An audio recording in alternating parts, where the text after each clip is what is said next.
Waves are crashing higher than ever before, about to swallow one of the world's most mysterious islands. By 2080, rising seas could crash all the way up to Ahu Tongariki. It's the famous ceremonial platform on Rapa Nui, aka Easter Island. Unfortunately, that's not just a guess.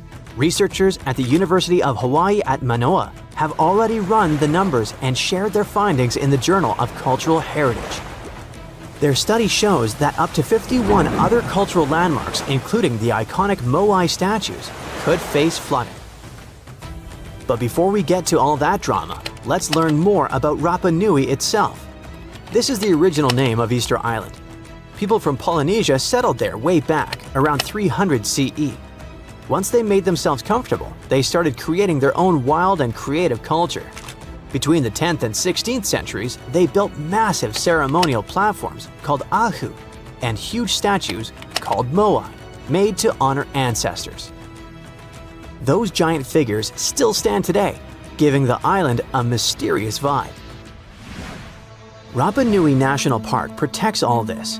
It's a Chilean wildlife area, the heart of Rapa Nui culture. The architecture and sculptures here are totally unique, even compared to other Polynesian islands. Easter Island is super remote, literally the farthest inhabited island in the world, sitting 2,300 miles from mainland Chile. The island covers 64 square miles, and the World Heritage Site takes up about 27 square miles, including 4 tiny nearby islets. Rapa Nui National Park is full of archaeological treasures. Experts estimate there are about 900 moai, more than 300 ahu, and thousands of other structures for farming, funerals, houses, and daily life. The moai are incredible. Some stand 6.5 feet tall. Others reach almost 66 feet. Most were carved from yellow-brown lava using simple basalt tools called toki. Some moai were still being carved. Some were being moved to their final ahu, and some were torn down and re-erected. The quarries, like Rano Raraku, show us today how the carvings were made. The ahu come in all shapes and sizes. The biggest is Ahu Tongariki, with 15 moai lined up on top of it. Most ahu have a raised platform of carefully worked stones, a ramp, often paved with smooth beach pebbles, and a flat area in front. Rock art is everywhere. You can find pictographs and petroglyphs in all kinds of styles. Caves hide even more carvings. Even villages, farms, and other structures are super interesting. By the 16th century, according to studies, the Rapa Nui society faced a big crisis. Natural resources ran low. The culture started to change. Many of the megalithic monuments were ruined. The ancestor cult was replaced by the man-bird cult. It was centered in Orongo by the Ranokau volcano. There are 54 semi-underground stone houses there, all shaped like ellipses and decorated with carvings about birds and fertility. This cult lasted until the mid-19th century. It's probably no wonder that colonization brought huge changes. Livestock, forced relocation, and diseases cut the native population to barely over 100 people. Today, the island is home to descendants of the original Rapa Nui people as well as immigrants. They try to keep the culture and still live in the modern world. Sadly, all that heritage might be lost soon, for good. And if nothing is done, rising seas could put Rapa Nui's UNESCO World Heritage status at risk. Scientists say that knowing these risks are just the first step. If we actually realize what's happening, we can figure out how to protect ancient monuments. The team wanted to see just how bad rising seas could get for Rapa Nui. So, they built a digital twin of the island and ran insanely detailed computer models to track waves along the shore. Then they stacked those flood maps on top of data about all the cultural landmarks which they got thanks to local partners. They wanted to see which ones would get hit first. The results were pretty intense. Sea level rise is threatening coastlines everywhere, but the question now is when and how bad. The researchers' timeline shows that waves could crash all the way to Ahu Riki by 2080. That's the famous platform with the moai statues, the heart of the island's culture. The data is clear and the clock is ticking. The island's people need to start planning now before the sea starts taking what's theirs. And Easter Island isn't the only potential disaster site suffering from the elements. The old city of Chanchan in Peru is feeling the heat from extreme weather. It used to be the capital of the Chimu Empire and is basically the biggest pre-Columbian city made out of earth in the Americas. The place was super advanced for its time. They had smart city planning, organized society, irrigation systems, and some amazing art. The Incas took over in the 1400s, but the ruins still show how sophisticated the Chimu were. It's now a UNESCO World Heritage Site, and it's really important. And now, El Niño, the warm phase of a natural climate cycle called El Niño Southern Oscillation, brings both heavy rains and long droughts to this place. These ups and downs have happened forever, but now they occur more often. Besides, rising groundwater is making the buildings unstable. To fight this, people are controlling the water table, fixing walls, documenting the architecture, training locals, raising awareness, and making disaster plans. Storms and shrinking sea areas are also causing problems for the 19th century whaler settlement on Herschel Island in Canada. It's so bad that buildings had to be moved inland to stay dry and avoid flooding. If erosion keeps going, locals might have to move them even more, and some structures are likely to be abandoned. Permafrost is also breaking down graves, which makes buried caskets topple and break. If we move to the mosque city of Bagarat in Bangladesh, we'll find that water and salty soil are wrecking stone buildings. Salt gets into the rocks and then expands when it gets wet. This causes the stones to crack and crumble faster. And this place is a UNESCO World Heritage Site too.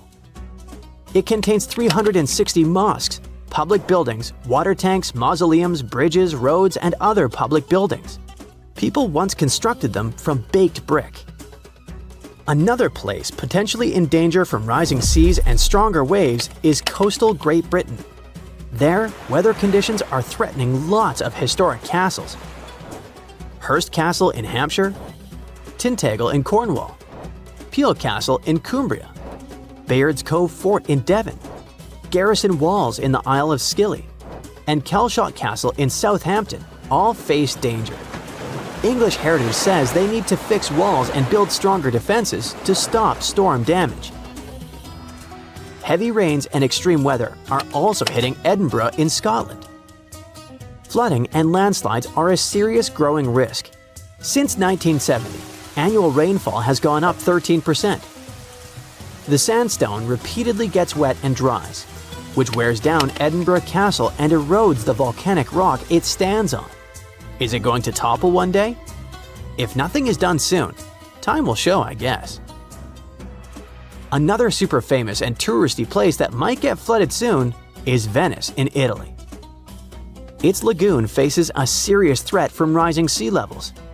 Flooding is becoming more and more common.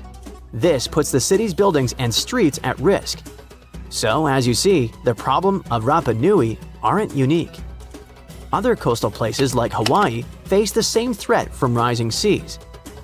Ancient temples, sacred burial grounds, and other irreplaceable cultural sites are at risk, just like the moai and ceremonial platforms of Easter Island. The rising waters don't just threaten buildings, they put the history, traditions, and identity of entire communities in danger. Researchers are using data on coastal flooding to predict what could happen to Rapa Nui and other historical spots. They're mapping the risks, studying how seas will rise, and searching for ways to protect those precious places. The clock is ticking, and without action, some of the most sacred and ancient sites could be lost forever. The Easter Island giant heads are so popular that they even have their own emoji. Their true meaning has been a mystery for hundreds of years. But it looks like we at least know how they were built and transported to their permanent location.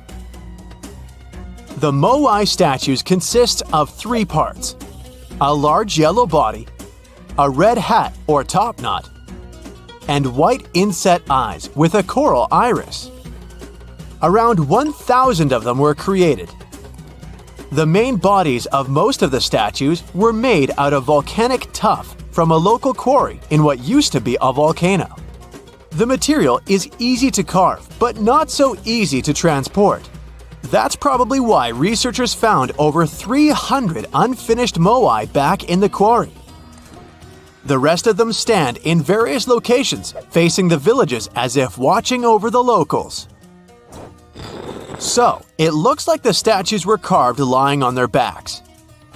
Then, their creators detached them from the rock, moved them down slope, and set them in a vertical position to finish the work. Once it was done, it was time to get the statue to its platform. Now, if you've ever moved houses, you know how physically hard it is. So, imagine having to move a statue that is about half as heavy as a house without a car or any modern equipment for a distance of 3 miles. The locals must have invented some original way of doing it, and scientists tried to recreate it to guess what it was. They tried pulling moai replicas on wooden sleds. They thought someone could have used palm trees for that purpose, but this theory has been debunked.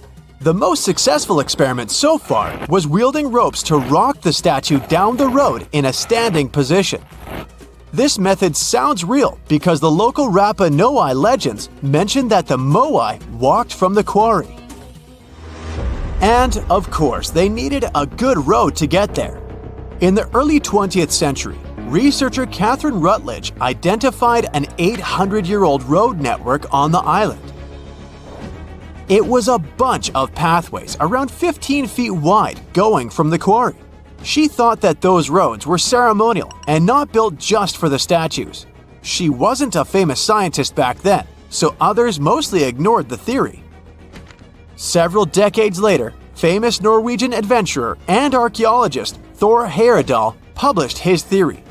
He mentioned that the roads were built exclusively to transport the moai, and some of the statues were dropped along the roads for some reason.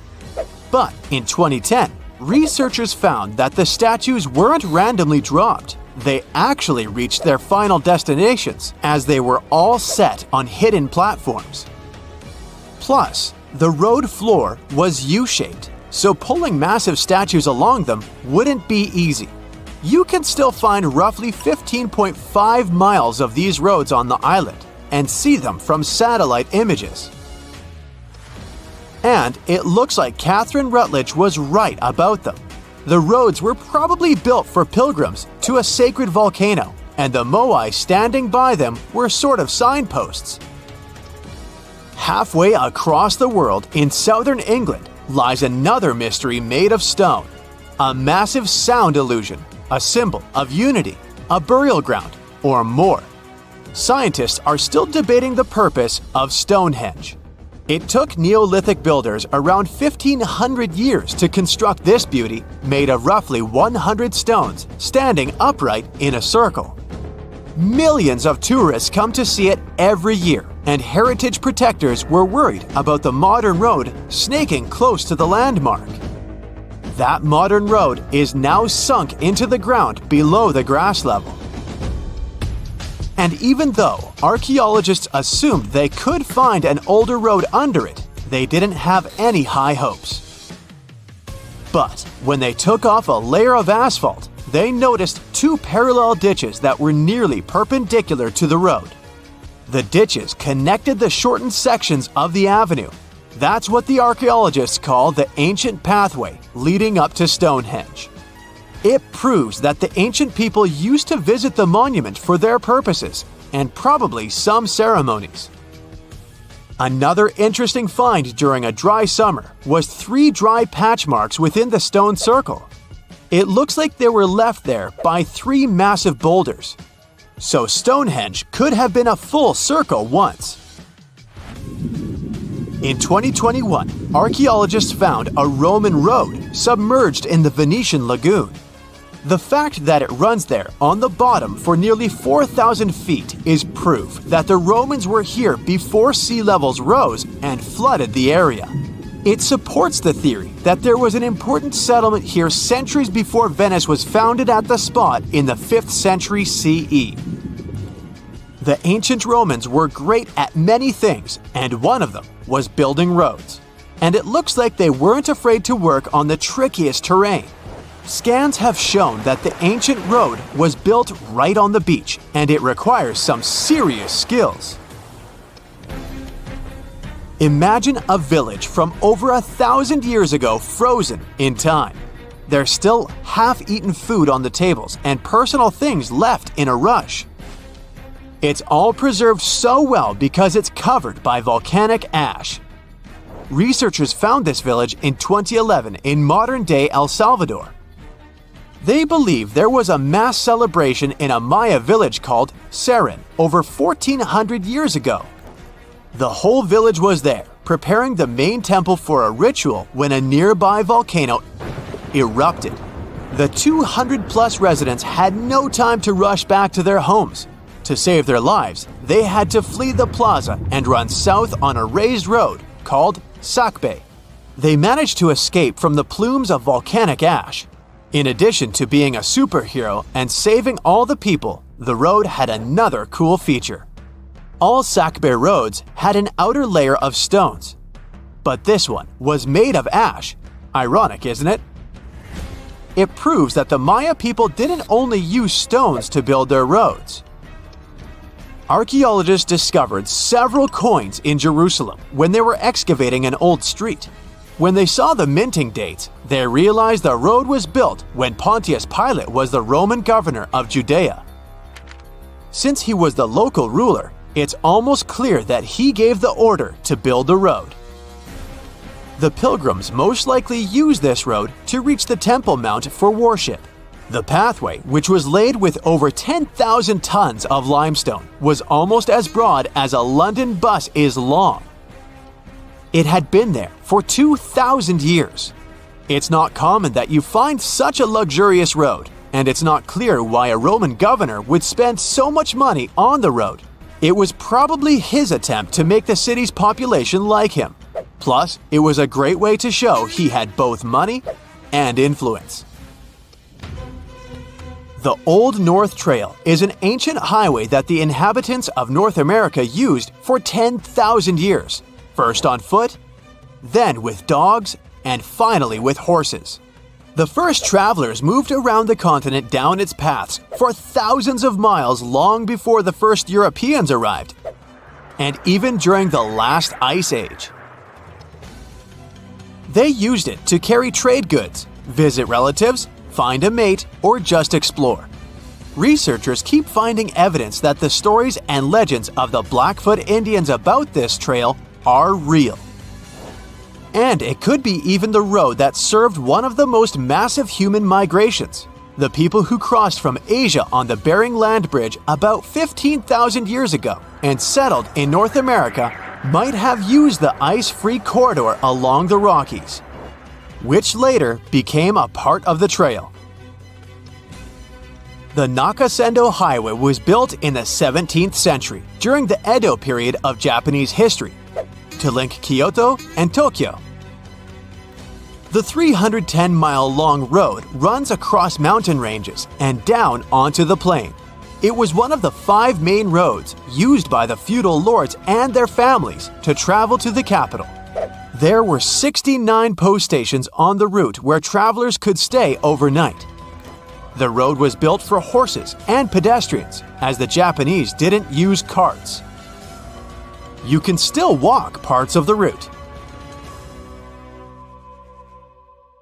Scientists found a new statue on Easter Island inside the crater of an old volcano. They were sure they already cataloged all the moai. That's what they call those famous stone giants. But this discovery changes what we know about them. First of all, the moai were rarely alone, so we may hear about more of them in the same area. Second, it's the first moai found at the bottom of a lake. Scientists were working on a project to restore the marshland in the volcano's crater. when they stumbled upon the statue. The lake that was here began to dry up in 2018.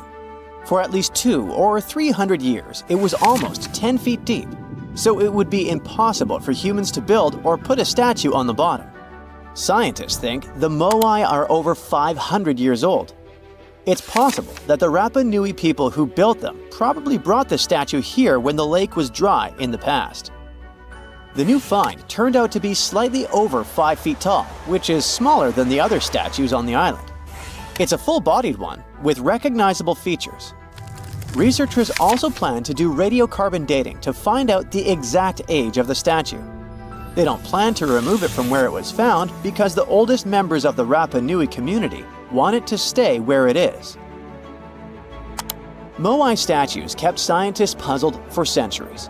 They knew that they were built as a dedication to the island's chiefs, but no one could figure out why they chose these various locations for the statues. Most of them were found along the coast of the island. Researchers from Binghamton University in New York decided to study the locations more closely and learned that it had to do with water. Easter Island has porous volcanic soil that absorbs rain easily, so there aren't enough streams or rivers and too little fresh water. Hundreds of years ago, the island's people relied on groundwater discharge to get drinking water. The water stored deep underground in rock or soil layers, called aquifers, reach a point where it flows up to the surface.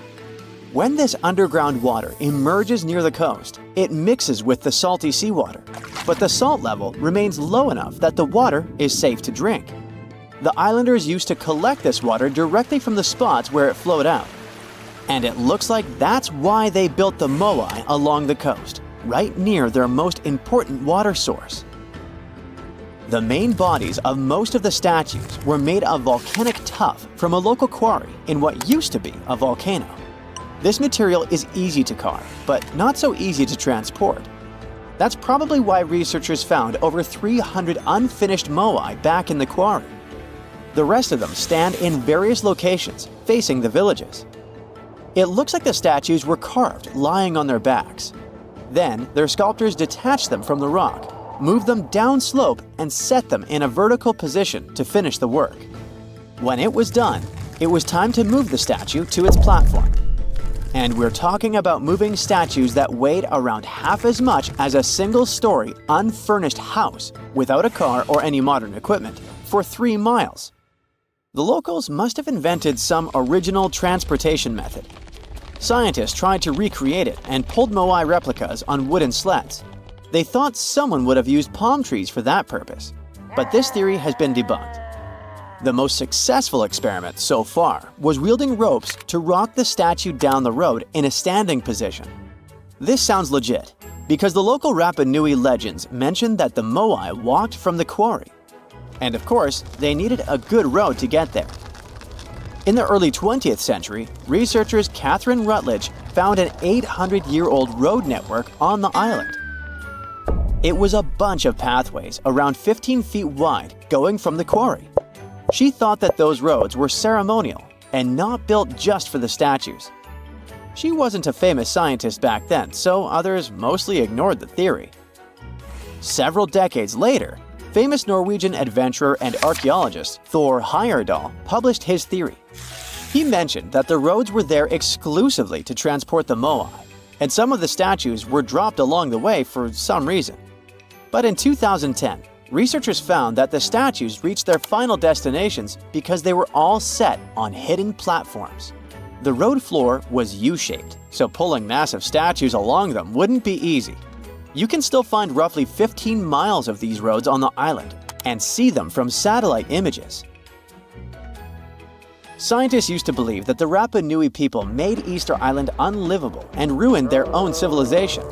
But a new study that used remote sensing data and machine learning says that the island's population didn't grow too big and collapse. Instead, the islanders figured out how to live in this challenging place and kept their population small and steady for hundreds of years. Researchers found amazing rock gardens as proof for this new theory. Easter Island, or Rapa Nui, is one of the most remote places on Earth where people live. It's surrounded by the Pacific Ocean, Central Chile is 2,200 miles to the east of it, and French Polynesia is 2,600 miles to the west. The island, which is 63 square miles in size, is made entirely of volcanic rock. But the volcano stopped erupting a long time ago, so Rapa Nui's soil has lost most of the useful nutrients that lava once brought here. It's also drier than tropical islands, and its deep waters made fishing much harder for the settlers, as there's no shallow lagoons or reefs to fish in. So, the islanders came up with a smart farming method called rock gardening to survive here. They spread rocks of different sizes over the soil and planted crops like sweet potatoes and taro between the rocks. The rocks protected the plants from harsh winds and salty air and helped regulate the soil's temperature. They also slowly released minerals into the soil, so it became healthier for growing food.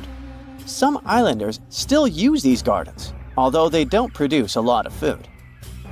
People in places like New Zealand, the Canary Islands, and the US Southwest have used similar techniques to grow crops in uneasy environments. While scientists are solving Easter Island mysteries, the island itself is teaching them something new about how the Earth's mantle works. For years, they thought it moved like a slow conveyor belt, carrying tectonic plates along with it. But a new study by geologists from Cuba, Colombia, and the Netherlands is challenging this idea. They used a special method called zircon dating to figure out the island's age. Zircons are tiny crystals that form when magma cools, and they have traces of uranium inside that turns into lead over time. So, the scientists measured this change to tell the age of zircons. And they were shocked when they saw that some zircons were way older than expected, around 165 million years old. The island itself is only 2.5 million years old. The scientists found that these ancient zircons came from deep inside the mantle, under the tectonic plate, by magma from earlier volcanic activity. Easter Island's volcanoes are part of a group called hotspot volcanoes, formed by hot plumes of rock rising from deep within the Earth. Normally, these plumes stay in one spot while the Earth's crust moves above them and creates a chain of islands, like Hawaii. But the discovery of ancient zircons on a younger island shows there's more going on deep underground than we thought. Research showed that 165 million years ago, a giant volcanic plateau existed where Easter Island is now. But 110 million years ago, it sank under Antarctica because of tectonic subduction.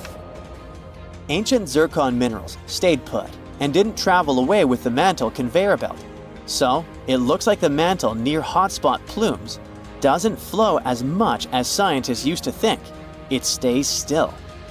This new idea could lead to big changes in how we understand plate tectonics and how the Earth's inside moves over time.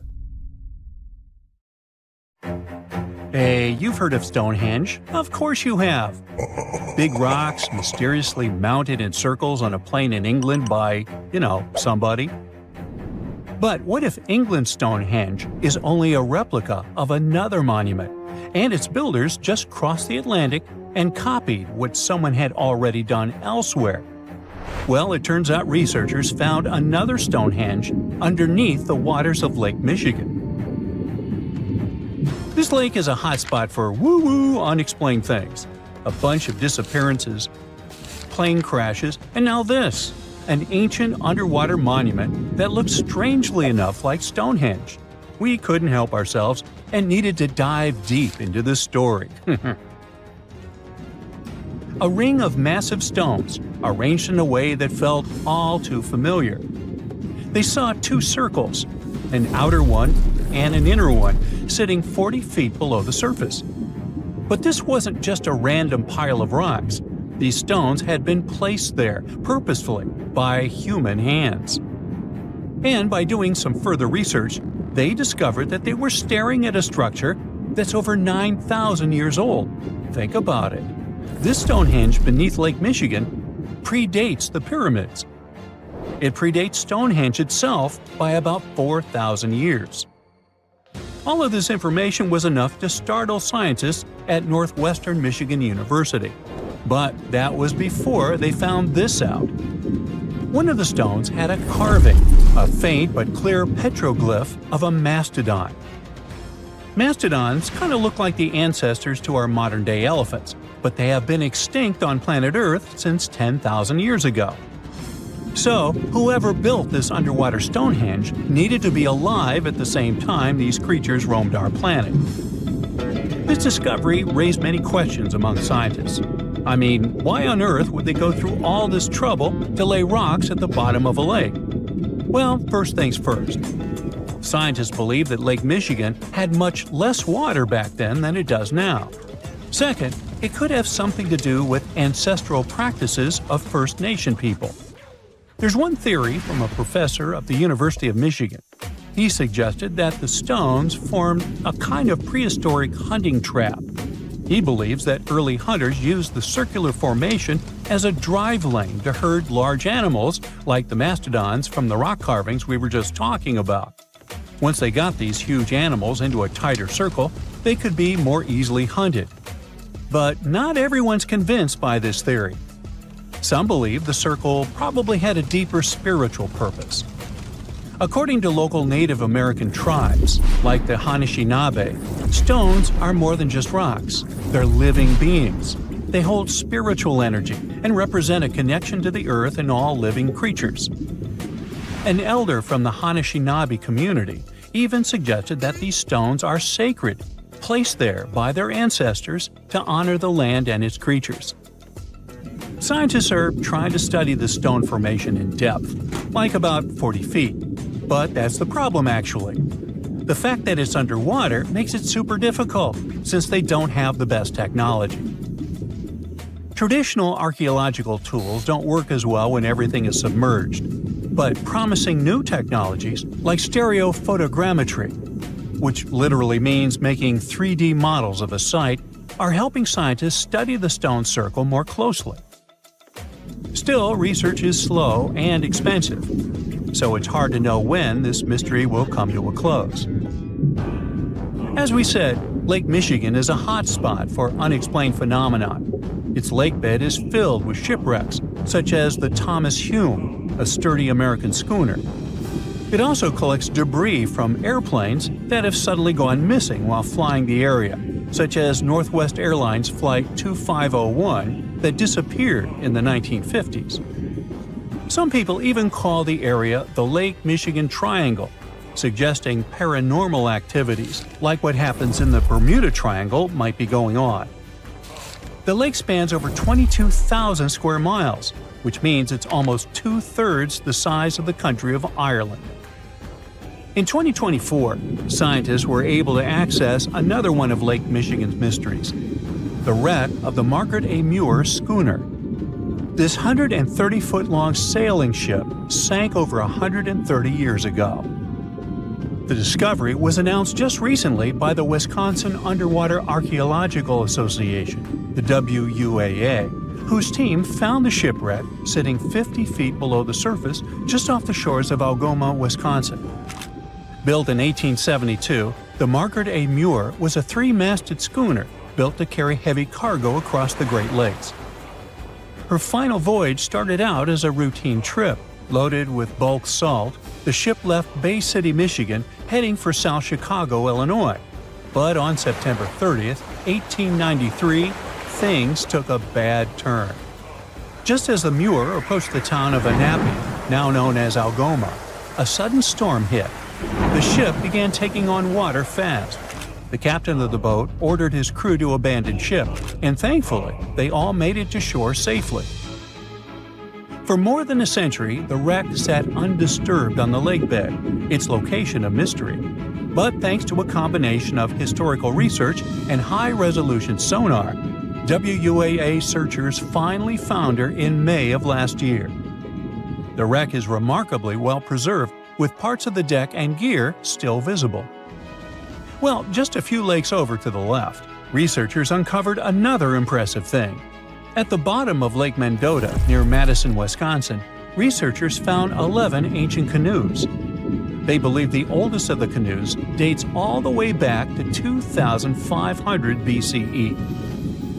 Now, if you don't get why that's important, it's because you're thinking with today's head. If in a classic Midwest highway you see a bunch of pickups, then back in the ancient days you see only canoes. They were the main mode of transportation for indigenous cultures. They were used to fish in deep waters, trade goods, and travel long distances. The reason why scientists were so excited with its discovery is because they had never found any proof of what canoes were being used for in this region back then. And to understand the local cultures that inhabited the area during this time period, they needed to have some information on that.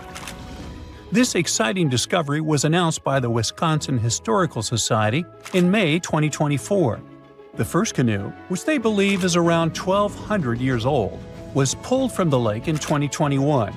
Then a second one was dug up in 2022. And now divers have found at least 11 more canoes along what would have been an ancient shoreline, long since submerged. One theory is that these canoes were intentionally sunk to keep them from freezing or warping in winter. It's possible people stored them in the same spot for generations.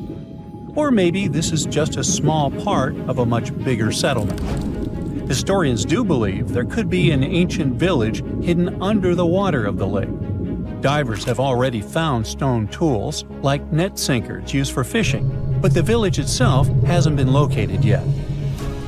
Truth is, while the Great Lakes often steal all the thunder, scientists point out that smaller lakes like Mendota have stories too. The Wisconsin Historical Society is working closely with Native nations to piece together more about the lake's history. You'll need to believe me when I say there is a third Stonehenge, all the way under the waters of Lake Constance, Switzerland. I mean, think of it like Stonehenge's cousin. Archaeologists began to discover this back in 2015, when they found a line of 170 man-made stone cairns under the lake.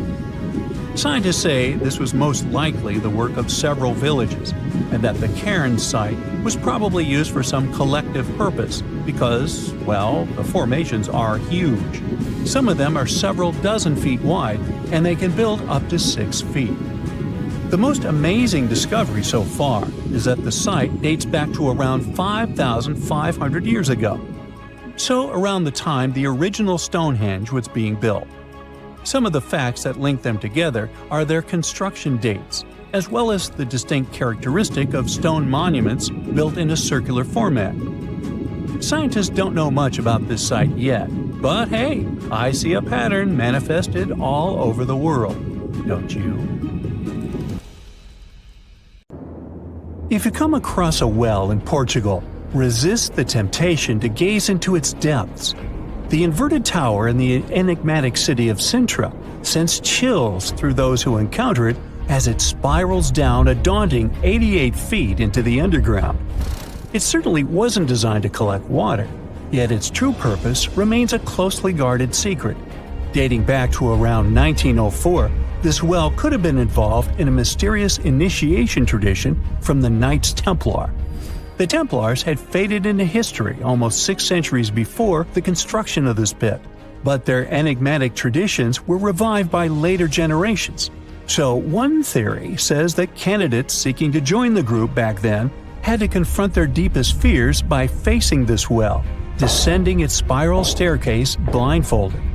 When they reached the bottom of the inverted tower, they removed their blindfolds and were faced with this frightening sight. The only way out of this dark labyrinth was to keep looking up and following the light. Now imagine yourself browsing the shelves of a used bookstore until you find a book with an alphabet you've never seen before. You decide to use an image translation app but find no matches. Intrigued, you buy the book. Then you show it to your friends and family, but nobody recognizes that alphabet. Rare book dealer Winfried Vonnig probably experienced the same frustration back in 1912, when he acquired what would later become the most enigmatic book in the world. The work is known today as the Voynich manuscript, and it's written entirely in an unknown language that no one has deciphered yet. The pages of this 15th century codex are filled with botanical drawings, but these aren't typical daisies or roses. In fact, they don't resemble any plant species that we know of. What makes things even stranger is the illustrations of unfamiliar constellations and women swimming in green baths. Delving deeper into the realm of mysterious texts, we set off on a journey to the Qumran Caves near the Salt Sea in the Middle East. In 1952, a team of archaeologists stumbled upon 2 scrolls made of highly oxidized copper at the site. Unrolling them was a major challenge, so they decided to cut the scrolls into 23 parts to investigate them. Imagine their surprise to see Hebrew words like gold and silver popping up. But no, it wasn't an ancient invoice. It was more like a treasure map, pointing the way to over $1 million. Unfortunately, the treasure was never found. Not for lack of trying, though. You see, the quest isn't as easy as it may appear. Some of the Copper Scroll's vocabulary is technical, and some geographical locations remain a mystery. There's also one last possibility. Perhaps it's all a work of fiction, like a pirate tale from the old days.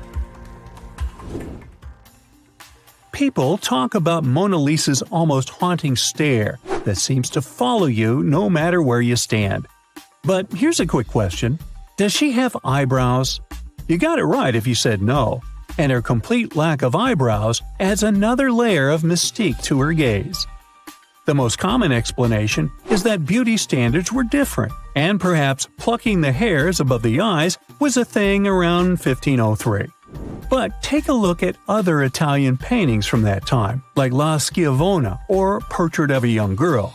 Yep, eyebrows. So, not everyone was entirely pleased with this theory, like French inventor Pascal Cotte.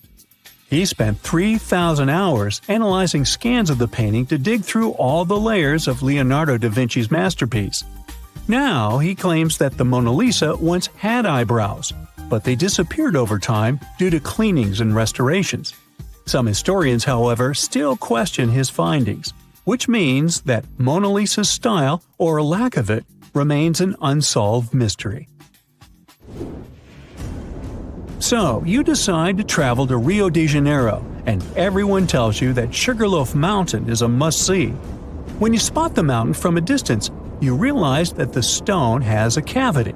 But around noon, the whole view changes. The shadow in that cavity takes the shape of a bird, an ibis to be precise. A local legend links this bird shape to the ancient Egyptian deity Thoth, as if the ancient Egyptians once visited Rio de Janeiro and were somehow inspired by the natural phenomenon. But it's probably just a big coincidence. I mean, literally. The real mystery, however, lies in the waters around Sugarloaf Mountain. In the 80s, archaeologist Robert Marks got a tip from locals about a treasure hidden beneath Guanabara Bay. He dove in and found quite a few Roman amphorae. You know, those ancient vases with 2 handles? His discovery could potentially provide evidence of a Roman shipwreck that might have reached Brazil 17 centuries before the Portuguese even set foot there. However, he couldn't proceed with his research, and to this day, the idea of the Roman presence on Brazil's coast remains uncertain. The true location of Cleopatra's tomb isn't the only ancient Egyptian mystery. Many secrets are carved into the walls of ancient structures, like in the Temple of Seti I. Take a close look at this hieroglyph, and you'll notice that it resembles a modern-day helicopter. Look to the right, and you'll see an engraving that looks like a submarine. Odd, right? The most reasonable explanation for this has to do with the legacies of different rulers. When a new pharaoh came to power, they had their own hieroglyphs added over the original ones. But this is still a topic of debate, as some Egyptologists believe that these mysterious hieroglyphs may represent some kind of ancient technology. The same applies to the Dendera light. The image found in the underground passageway of the Hathor Temple is a subject of significant controversy in Egyptian history. Some researchers suggest that the inscription simply represents a rising sun, while others interpret it as evidence of some kind of modern lighting system. And it does indeed resemble Crookes' tube, one of the early experiments with electrical discharges. Although there's no concrete evidence of ancient Egyptians having modern electricity, Some historians believe that this theory could help explain why many discovered tombs don't have any residues left behind from the use of oil lamps or candles. A lot has been said about the mysterious pyramids of Egypt, but many people tend to forget that other inexplicable structures had already existed even before them. Our next stop takes us to Turkey. The top of a hill known as Göbekli Tepe, near the city of Urfa, holds an ancient secret. It features more than 20 circular stone enclosures dated back over 11,000 years. Many of these have heavily carved stone T-shaped pillars adorned with eerie human figures with folded hands. The most accepted theory is that it's the world's first temple, likely used for rituals or social events. But the greatest mystery lies in how it was built, as this site existed before the domestication of animals or the use of metal tools. So the construction must have been very difficult, challenging our understanding of the historical timeline. Now, I hope you're not afraid of heights, because we're about to take a flight over the Nazca Lines. You've probably already heard about these massive, mysterious drawings etched into an arid region of Peru. They come in many different shapes, like a spider, a monkey, and even a Google-eyed ET that is probably just a fisher. Anyway, this story got some fresh chapters in 2022 when an additional 168 new drawings were discovered. The original ones could only be seen from the air, but these new ones are much smaller and can be observed from the ground. However, one thing they have in common is that their purpose remains totally unclear. Some might call them the largest-scale calendar in the world. Others suggest that they served as a tool for agricultural purposes. Of course, many theories have emerged in an attempt to give the Nazca Lines a meaning, but the truth is that they remain some of the most important unsolved mysteries in history. We all grew up believing that Stonehenge is the world's most ancient observatory, but now it has some serious competition for the title. Nabta Playa was built more than 2,000 miles away in southern Egypt, and thousands of years before Stonehenge and even the pyramids of Giza. In 1973, a Bedouin guide stumbled upon a strange group of huge stone formations while crossing the Sahara Desert. He led American archaeologist Fred Wendorf to the site, located about 60 miles from the Nile. Wendorf's friend and colleague claims the team found the stones while stopping for a bathroom break in the desert. Either way, what they found changed history. At first, Wendorf thought the stone structures were just natural formations. But then it hit him. This area was once a lake, meaning no natural rocks should even be there. He kept coming back to the site for decades, and by the early 1990s, his team finally uncovered a circle of stones that seemed to line up with the stars in a way no one could explain. After 7 long years of trying to crack the mystery of the site, Wendorf reached out to an expert in archaeoastronomy. They study how ancient people used the stars. One evening, while the expert sat in the cool desert sand staring at the stones, he realized that they formed a pattern radiating outward from a massive burial mound. One by one, as they dug into the sediment, the buried megaliths started lining up like spokes on a wheel. The team had already used radiocarbon dating to test samples from fire hearths and tamarisk wood roofing found inside the stone circle. Nabta Playa had dozens of standing stones, all a few feet tall. Some of them lined up exactly with the sunrise on special days, and others matched up with bright stars in the sky. Inside the big circle, there were 6 special stones that may have been used for rituals or marking important times of the year. Around them, 29 standing stones might have worked like a simple calendar to help people know when it was time for something important, like the summer solstice, the longest day of the year. When the sun rose in just the right spot, it was a sign that the rainy season was coming.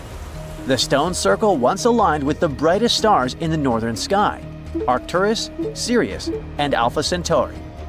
Some stones even pointed to the constellation Orion. By tracing Arcturus's movement across the sky, they figured out that it matched perfectly with the circle around 4800 BCE. That means it was the oldest astronomical site ever discovered. And the people of Nabta Playa may have been watching the stars thousands of years before telescopes were even invented. It looks like it had a huge meaning for people living and traveling through the desert. Over 10,000 years ago, the long, cold, and dry ice age that lasted for tens of thousands of years was finally fading away. Northern Africa got massive monsoons and rains that filled up seasonal lakes. So, parts of the desert turned into short-lived oases. For the nomadic people who roamed this harsh land, these summer rains were everything. Their entire way of life revolved around cattle. When archaeologists opened the central tomb at Nabta Playa, they dug up cattle bones and even a massive rock carved into the shape of a cow. The people who built it used the stars to guide them and find hidden watering holes like Nabta Playa, which likely held water for about 4 months a year, starting with the summer monsoons. But there was no North Star back then, so instead they navigated using bright stars and the way the sky seemed to spin in circles above them. When the lakes were full, the standing stones would be partly submerged, and from the western shore, you would see the reflection of the stars on the dark water. Nabta Playa is way less famous than Stonehenge, perhaps because its stones were buried and the famous site in England was open to visitors for thousands of years. Sadly, when Nabta Playa did become famous, some tourists ruined parts of it by moving stones around, which messed up the ancient star alignments. To protect it, the authorities moved everything to a museum where people can see the stones and the carved cow statue without damaging them. The Egyptian Observatory isn't the only construction similar to Stonehenge. It has versions that were used for different purposes, from Germany and France to the US and the Andes in northern Peru. This last one is actually one of the oldest big structures ever built in this region. The circular plaza is made of 2 giant stone walls arranged in a ring. It was likely used for ceremonies and gatherings. Scientists have carbon dated it to be about 4,750 years old, which means it was built before the Great Pyramids of Egypt and Stonehenge. The plaza had 2 entrances and a special layer of clay, soil, gravel, and charcoal underneath. It was carefully planned and built. Archaeologists also found ceramic pieces, quartz crystals, and gemstones at the site, so it was definitely a special place. People visited it for centuries, but at some point it was sealed off, probably because of changing beliefs and traditions. The most recent discovery was the remains of a large timber circle roughly the same age and with parallels to Stonehenge, all the way up in Denmark. This open-air structure was likely part of a special area where prehistoric people from the late Neolithic and early Bronze Age gathered for rituals and ceremonies. The circle was made up of 45 giant wooden posts, forming a huge ring about 100 feet wide. The wood is gone now, but scientists believe tall timbers once stood in the holes and created an impressive wood henge. No one knows exactly what these circles were used for, but archaeologists have found animal bones and food remains at similar sites. So people probably used to gather there for feasts and rituals. In 2024, scientists found 2 ancient stone circles from the Neolithic period in Dartmoor National Park in England. Some archaeologists believe they might form a sacred ark. Many of Dartmoor's stone structures were built in a curved shape on the high ground in the center of the area. A long time ago, Dartmoor was covered in forests, so people may have used the high ground as important markers. One of the newly found circles fits inside this ark, but the other one is outside of it, to the north. This could have been an entrance point into the ark. There's also a raised bank of earth near the stones, which looks similar to other famous Neolithic sites, like the Ring of Brodgar in Scotland and Stonehenge itself. This means the people who built these circles may have visited Stonehenge or been inspired by it. Archaeologists in Oman found ancient stone monuments called tralith, which got the nickname Arabian Stonehenge. They were finished about 2,000 years ago, but no one knows for sure who built them or why. Scientists also found stone hand axes that are incredibly old, between 300,000 and 1.3 million years old, from the time when the first humans left Africa. At another site in central Oman, archaeologists discovered a Neolithic tomb from around 5000 to 4600 BCE. There are 2 chambers with the bones of dozens of people inside beneath a giant megalithic structure. Nearby, they also discovered rock carvings that were made by people who lived in the area.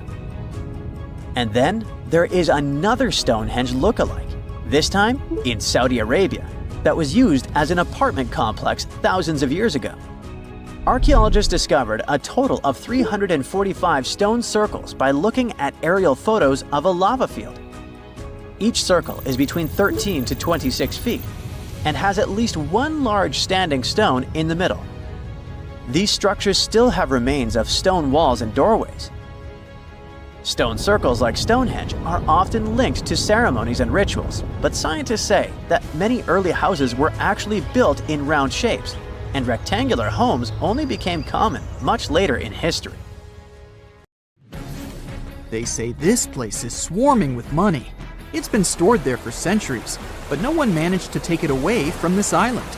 Treasure hunters have been bewitched with this place since 1795. Many people have tried their luck looking for the treasure that could be hidden there by the Spanish pirates or even by the Knights Templar. But today, it's impossible to get there, as it's a private place, so all you can do is book an ocean tour around this island. Otherwise, you can take a peek at it in a TV reality show starring the Legina brothers, Rick and Marty, who are a team of enthusiasts looking for the treasures of Oak Island in Nova Scotia, Canada. Yeah, seems like there's no place where TV producers can't get to. One of the most famous discoveries out there was the so-called Money Pit. Despite the promising name, it wasn't full of money. Now we have to jump to 200 years ago. The Money Pit was first found by a 16-year-old kid in 1795.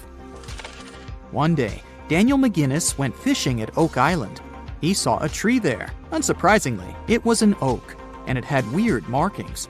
They didn't seem to be natural, so Daniel decided to check the area. He then saw a sunken patch of ground and started digging immediately. His 2 friends helped him out, but instead of treasures, the guys only found logs placed underground at regular intervals. It looked like a place where someone could hide money or jewels, but nothing precious was found.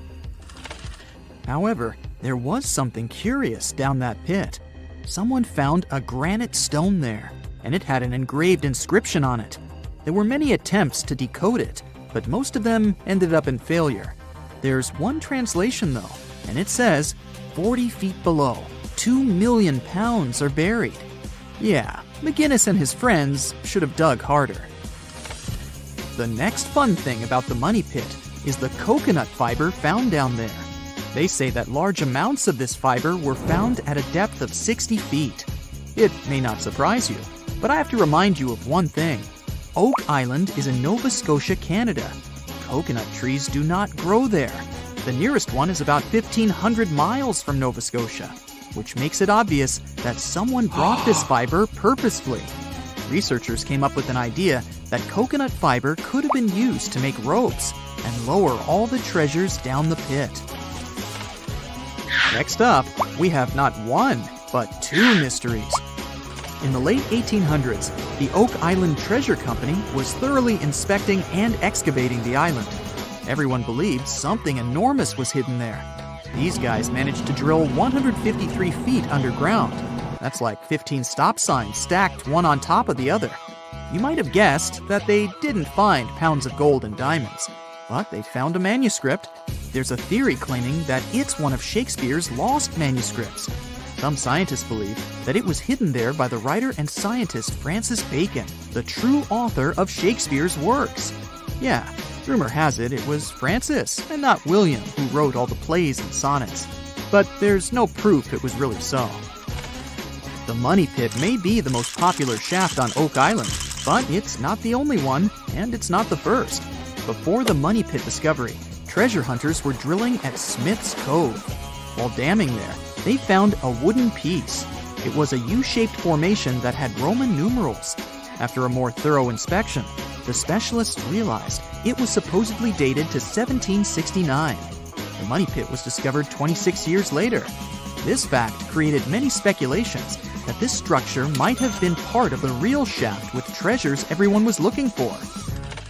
Now, look at this Templar coin. It wasn't the first discovery on the island, but it was crucial in some way. Even if it may not sound like a big deal today, in medieval times, those coins would amass an insane amount of wealth. They were typically stored in European fortresses. For the treasure hunters, this coin was a sure sign there was more to be found on the island. The logic is simple. If there's one coin of that kind, there must be something else. And they were right. It wasn't the only Templar discovery. On the southwest shore of the island, a crossbow bolt was found. Experts say it dates back to the 13th century. But, once again, that wasn't something the treasure hunters were after. Some more coins were found on the island. Rick and Marty Legina retrieved this precious piece from a swamp. The coin is made of copper, and this time, it originated from Spain. When it was found, the Legina brothers could only see the number 8 engraved on it. But later on, some experts studied this coin and claimed it was made sometime around the 17th century. They managed to clean it well and saw the date 1652 engraved on the back of this coin. There's a theory stating that Spanish explorers found some treasure but hid it instead of taking it to the king. So maybe this coin just dropped out of the chest full of coins and jewels and is part of the treasure everyone was after. Or someone could have accidentally lost it while looking for the treasure. Who knows? One more famous treasure hunter is Gary Drayton. Gary and his team, together with Rick Legina, came across 2 coins while metal detecting the island. Those were 17th century King Charles II Britannia coins. One of them had a very clear inscription on it, stating that the coin was minted back in 1771. Another swamp treasure of possibly Spanish origin is also here. This time, it's a silver ring. A specialist studied it closely and reported that it had been repaired twice. The ring was once made bigger, and it was also made smaller once. It's decorated with a floral design, which was popular in Europe in the 1730s. Among all the other curious things, Rick and Marty Legina found a silver button at Isaac Point. The button's pretty old. It supposedly dates back to the middle of the 18th century, and the notorious money pit was discovered later. This is why it wasn't a big deal of a find. It could simply belong to some farmer peacefully raising livestock on the island. There's no official record of any chest full of gems and coins found on Oak Island, but enthusiasts did find some jewels there. First off, the team found a brooch with a magnificent red gem. They mistakenly thought it was a ruby, but a professional gemologist stated it was a garnet. The piece was made of silver, and it's pretty old. Experts believe it was made around the 15 or 1600s. Another brooch they found didn't have any gems on it, but it had an intricate design. It's a brooch with a leaf design and an ornate rope. There are 13 branches of the leaf, which instantly created more mystery to the whole treasure hunting. First off, there's a carving with a 13-branched tree on a rock on the north shore of this island. What's more, many people believe that the number 13 is important to the Knights Templar. The enthusiasts also found a brooch not far away from the place where Daniel McGinnis, the guy who found the money pit, lived. The brooch was shown to a professional gemologist, Charles Luton Brain. He had to break it to the team that there were no gems adorning this piece of jewelry. In fact, the stone that seemed to be a gem was just a piece of glass. It was processed using a special technique though, so it was leaded glass. The enthusiasts decided to study the brooch even more and found out that part of the brooch was made of gold. The specialists claim that the brooch dates back to the 14th century. Was it the treasure everyone was looking for? Scientists have recently discovered Leonardo da Vinci's hidden passages under a medieval castle in Italy. They followed a newly found 15th century sketch by the creator of the Mona Lisa and found one of the unexplored architectural wonders from the age of the Renaissance. Construction of the Sforza Castle started back in 1358, but it was destroyed about a century later during a local crisis. Then, in 1450, Francesco Sforza, the Duke of Milan, decided to rebuild it on the old ruins. After he passed away, his son Ludovico took over and kept improving the castle. He brought in some of the best artists of the time, including Leonardo da Vinci, to decorate its walls. We can still see Leonardo's frescoes today in the Room of Wooden Boards. While he was working at the castle, da Vinci also recorded some historical underground passages hidden beneath the outer wall. The drawing, dated between 1487 and 1490, was found at the Institut de France in Paris. The sketch is highly precise, and it proves that Leonardo was really interested in fortification design and was great at documenting existing structures. Historical records show that Ludovico ordered the building of an underground passageway that led straight to a basilica, where his wife was buried. Ludovico married Beatrice in 1491, and they had a happy but tragically short marriage, as Beatrice passed away while giving birth in 1497. The Duke locked himself away for weeks, grew a beard, and wore only black clothes while he was mourning his beloved wife. The secret tunnel may have stretched over a half a mile and would let Ludovico visit her grave in private. It could have served as an escape route if the castle was ever under siege. The existence of the tunnels remained one of the mysteries of the Renaissance for years, as no one knew for sure they were there. But now, scientists finally uncovered the secret history. They used a combination of ground-penetrating radar and laser scanning to build up an accurate 3D model of all the structures under the castle. They found the tunnels da Vinci alluded to in his drawings, and it looks like they may have only been a small part of a whole system of historical underground passages. The goal is to create a complete digital twin of the castle that will not only show all the preserved constructions, but also the ancient ones that are no longer visible. They also plan to add augmented reality to the virtual paths to let visitors discover Leonardo da Vinci's hidden passages. Now, we don't know if the genius actually took part in constructing the hidden passages that scientists recently discovered, but we do know about some other Leonardo da Vinci inventions. He created the first satellite-like map in 1502, long before photography or satellites were even a concept. A famous figure in Italy, Cesare Borgia, invited Leonardo to a small town called Imola, near Bologna, to create a highly detailed map for him. Back then, maps were not very precise, as no one had figured out how to show exact distances on a smaller scale. Instead, people spent a lot of time decorating them with dragons, roses, fancy castles, mountain ranges, flowers, and other artistic details. These maps look more like beautiful paintings meant to be displayed, rather than practical tools for navigation. But Cesare Borgia wanted something truly functional, and Leonardo managed to create something revolutionary in the field of cartography. If you compare satellite images of Imola today with Leonardo's map, the similarities are striking.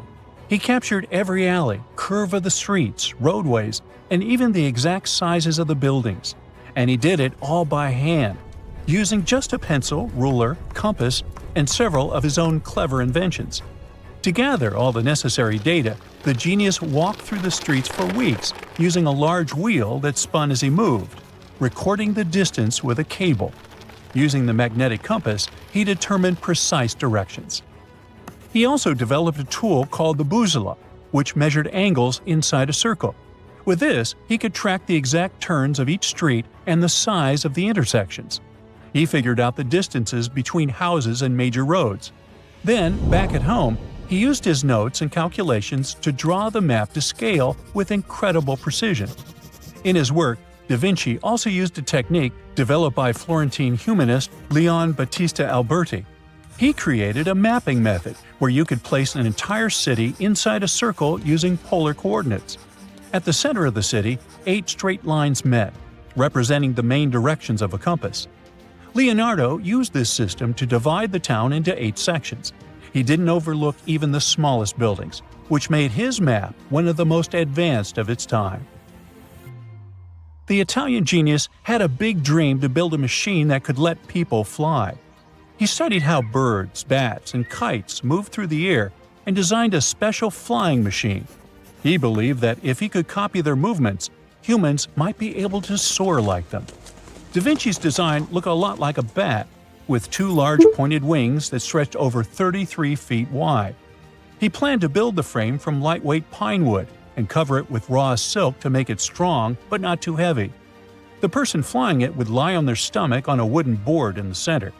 To make the wings flap, the pilot had to pedal a crank with their feet, which was connected to a system of rods and pulleys. There was also a hand crank for extra power and even a headpiece to help steer. As the person moved their hands and feet, the wings would flap and twist, just like a bird's. But there was one big problem.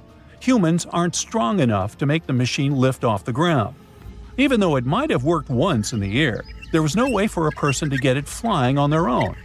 Leonardo probably realized this, but his amazing idea still inspired flying machines that came centuries later. Da Vinci was way ahead of his time with many of his inventions, but his idea for a humanoid robot was especially futuristic. He was working under the patronage of the Sforza family, the one that had those ancient tunnels of Italy built. The genius designed a mechanical knight that could move its arms, turn its neck, and even open and close its mouth. Da Vinci had good knowledge of anatomy and the mechanics of body movements that helped him. His unusual creation used an external system of cables. A hand crank set it in motion, and there was also an internal gear-driven mechanism. About 450 years later, Da Vinci's detailed sketches of the robotic knight were rediscovered in the 1950s. Several researchers tried to recreate the robot from those sketches. In 2002, a roboticist who developed systems for NASA and Lockheed Martin took inspiration from the old notes and built a functioning model of Da Vinci's robotic knight. Another design Leonardo created for Duke Sforza was a special kind of bridge that could be taken apart and carried easily. It was made for defense forces who needed to cross rivers or moats while traveling. This bridge would swing across the water and land on the other side. It had wheels and used a rope and pulley system, so it could be set up quickly and packed away just as fast. To keep it steady, it even had a special weight to help balance it. Leonardo wrote in his notes that the bridge was light yet strong, and he designed several bridges like this for the Duke. One of his other designs was a bridge that could be built very quickly, and the defense forces would move across multiple rivers. As scientists continued to study Leonardo da Vinci's hidden passages, they reveal new chapters in human history. Who knows what other unexplored architectural structures they will find? Scientists have finally solved the Loch Ness Monster mystery. Here's the spoiler, you ready? It's not a real monster. It's probably a dinosaur that survived through the ages, or just a bunch of debris floating on the water. Thanks to many findings on the Loch Ness creature, we have proof of another story to tell you.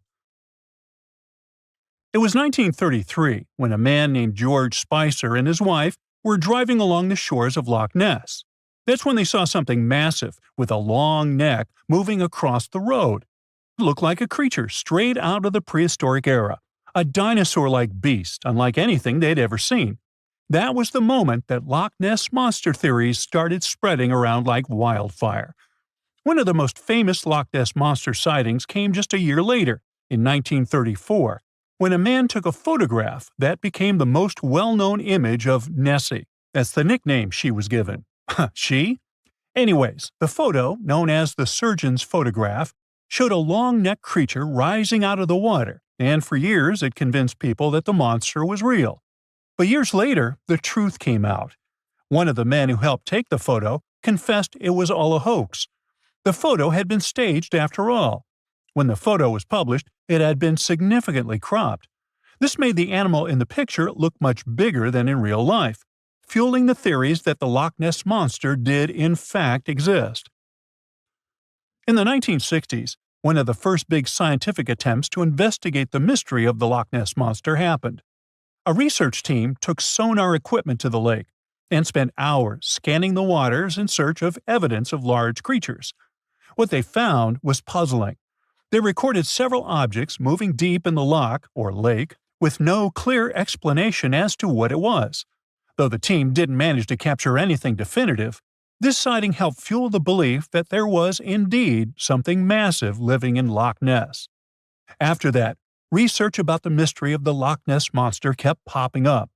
In 1972, with the help of underwater photography, some researchers managed to capture strange images, which got people's hopes up for a minute. But the truth is, this early research about the Loch Ness Monster was far from conclusive. Now, of course, not everyone bought into the mystical, magical theories about the Loch Ness Monster.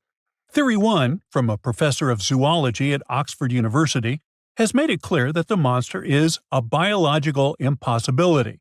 Hey, my pediatrician said that about me, too. Meanwhile, he says that no skeletal remains have ever been found in the region.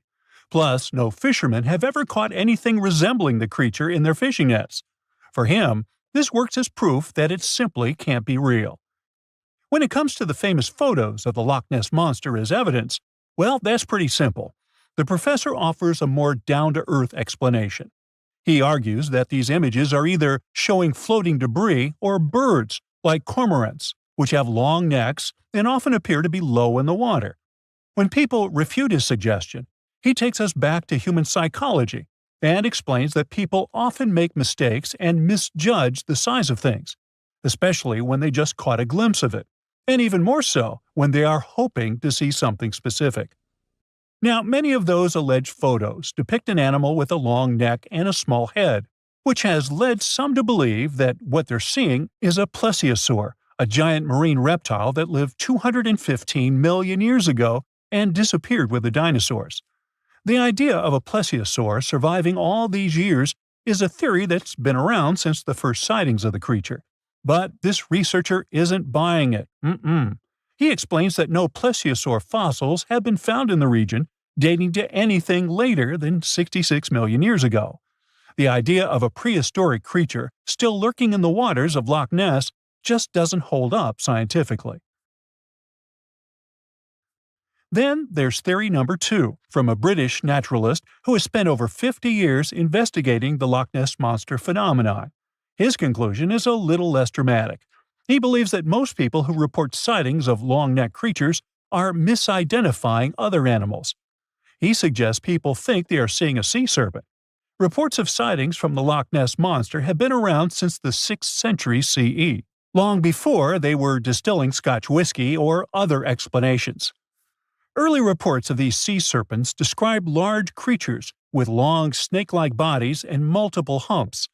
Some say the creatures were as big as boats, and many swore they saw something swimming in the waters. Many of these early sea serpent sightings may have been misunderstandings or exaggerations of normal animals in the loch, like large fish or even swimming birds. They could have been large eels, which are known to live in Loch Ness.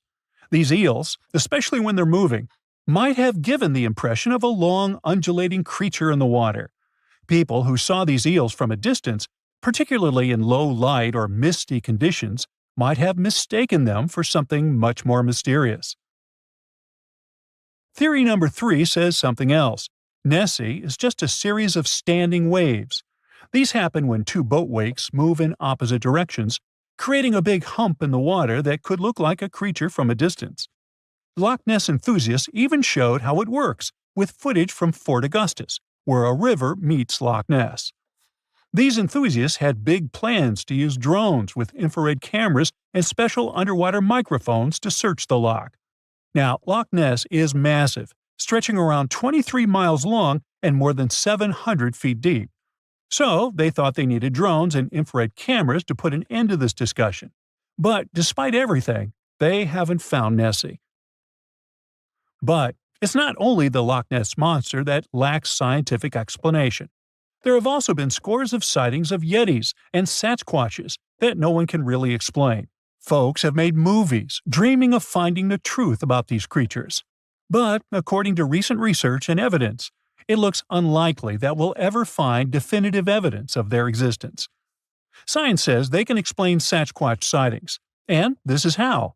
Biologists who study wildlife using camera traps, which are set up in remote areas to capture images of passing animals, have long attempted to find elusive species. These cameras detect movement and snap pictures, providing invaluable data on the biodiversity of different ecosystems. As camera traps collect more photos over time, the number of species recorded grows. However, after a while, the number plateaus, suggesting that no new species are being detected. While it's impossible to claim 100% certainty, researchers say that after significant camera deployment, it's safe to say the likelihood of discovering new species, especially large ones like Bigfoot or the Yeti, drops significantly. Camera trap studies have been running for years in regions where these creatures are rumored to live, but so far, no conclusive evidence has surfaced. Instead, the supposed proof of Bigfoot or the Yeti often comes from blurry photos or shaky videos taken by individuals who claim to have encountered them. The scientific understanding of biology also makes the existence of Bigfoot highly unlikely. Often described as a great ape, Bigfoot would have had to evolve in North America. However, great apes evolved in Africa, and the only great ape to make it to the Americas is Homo sapiens, whose ancestors crossed the Bering Strait only about 16,000 years ago. This is far too short a time for a new species like Bigfoot to have evolved. While it may be disappointing for these mysterious creature enthusiasts, the scientific evidence points firmly toward the conclusion that creatures like Bigfoot and the Yeti are more fantasy than reality. After decades of extensive scientific research, it's safe to say that yes, science has solved the mystery of the Loch Ness Monster, and it's pure fiction. So, what do you think?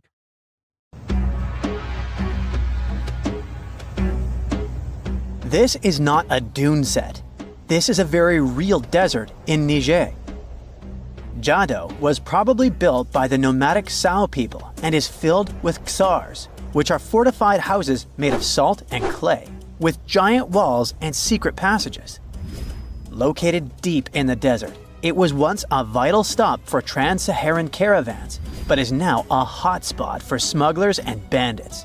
The site has been off-limits since 2002 due to its dangers.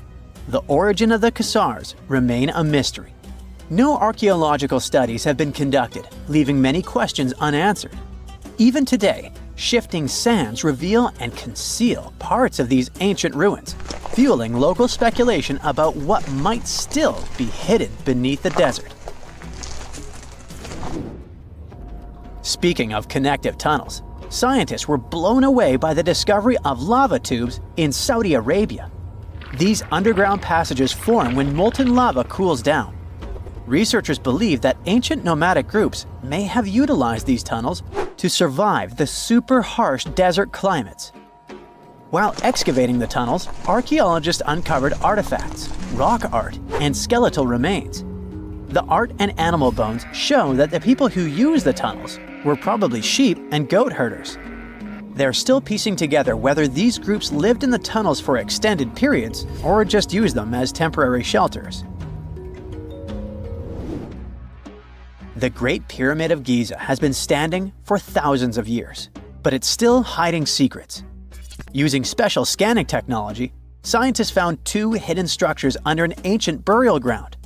The first is a shallow L-shaped structure, and below it is a much larger space that could be a final resting place or a chamber. The smaller structure was filled with sand on purpose, while the deeper one might be an empty chamber. Experts believe the two are connected, possibly as an entrance leading to a secret chamber. This is big news because it might give us some more insight into who built the pyramids and why. The world is full of ancient writing, but some messages refuse to give up their secrets, like the mystery of the Bash Plemi tablet. This unusual stone, pulled from a lake in Georgia, is covered in symbols no one can read. Even with modern technology, experts are completely stumped. The tablet is about the size of a book, with 60 symbols carefully carved into its surface, but 39 of them don't match any known language. Some resemble scripts from ancient civilizations in the Middle East, India, and Egypt, but none are an exact match. To make things even trickier, part of the tablet is broken off, meaning a piece of the puzzle is missing forever. To rule out a hoax, scientists studied the tablet closely. They confirmed it's made of vesicular basalt, an extremely tough local rock. whoever carved these symbols must have been really skilled. Based on similar archaeological finds, experts believe the tablet could date back thousands of years, possibly to the late Bronze or early Iron Age. Some symbols repeat, which could mean they're numbers. Maybe it's an inventory list, a record of battles, or even an offering to the deities. Until someone cracks the code, the Bashplemi tablet remains an unsolved mystery from the depths of history. Experts are still stumped with what this Minoan disc might mean. The Phaistos disc is one of the most mysterious finds from the Minoan civilization. This 6-inch clay object, discovered in 1908, has strange spiral markings that no one has fully decoded yet. The disc has 241 symbols on both sides, showing everything from people and animals to tools and plants. Experts have come up with many theories about what the symbols mean. Some think it's an early form of Greek. Others suggest it's a prayer or a hymn. And some even believe it could be a letter from a king in Anatolia to a Greek ruler. Let's see who will be the first to figure this out. It's always a fun day at an archaeologist's office when they find something as big as a 2,000-year-old marble head. A French archaeologist mission went digging inside an old medieval house near Alexandria in Egypt and found a statue's head depicting an old, possibly ill man. This statue dates from the last Egyptian dynasty before it became part of the Roman Empire, and the site where it was found is associated with the likes of Cleopatra and Mark Antony. For archaeologists, even the smallest finds at this site means a lot. You've heard of Lucy, right? The Australopithecus that was an early ancestor for us humans.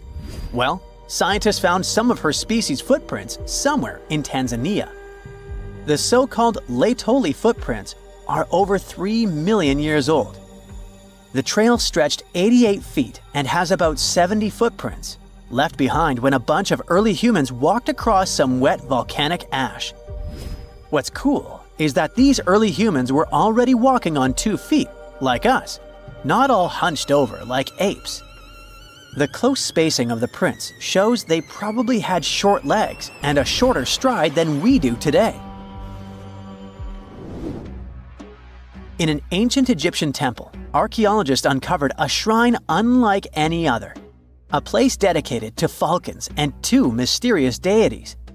One deity had a falcon's head, while the other wore a crown with a sun disk and cow horns.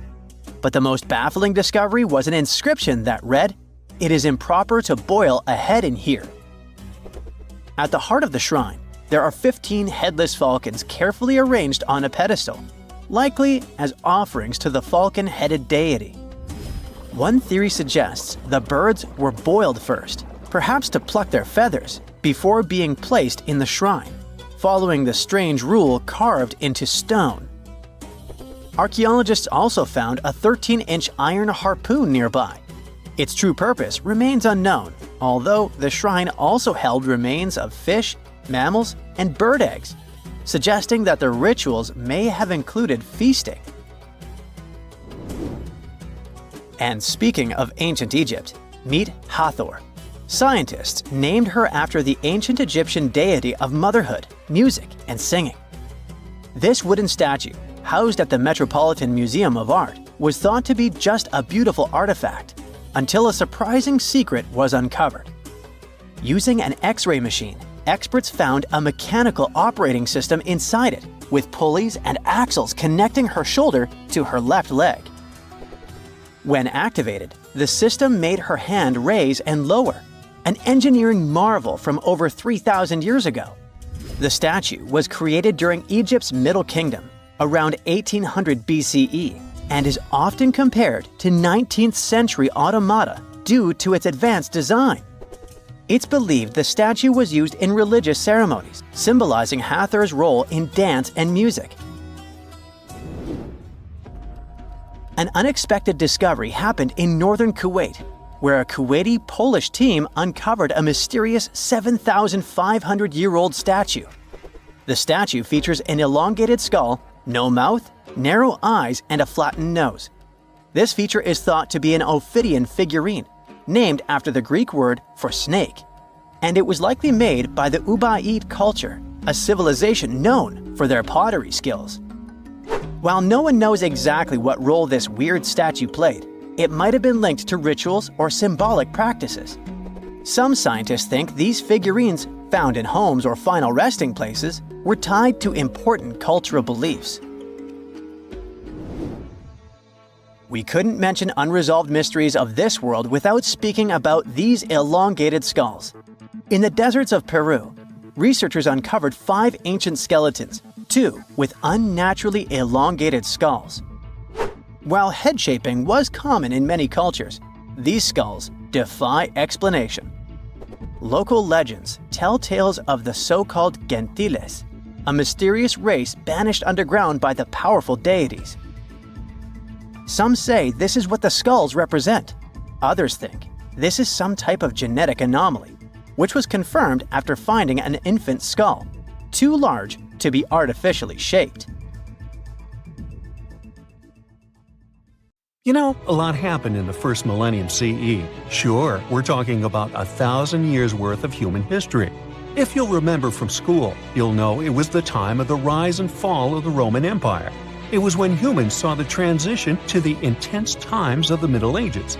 And some say it was the apex period of the Mayan civilization, all the way in Mesoamerica. But thanks to top-notch technological advancements, we can look at history a lot differently today. You see, archaeologists have found actual proof that the Mayan civilization may have started way before we think it did, and that since the beginning, their civilization was far from simple. To find out more about this, you'll have to tread deep into the Guatemalan rainforests. Are you down for the ride? Rainforests are dense and difficult to access.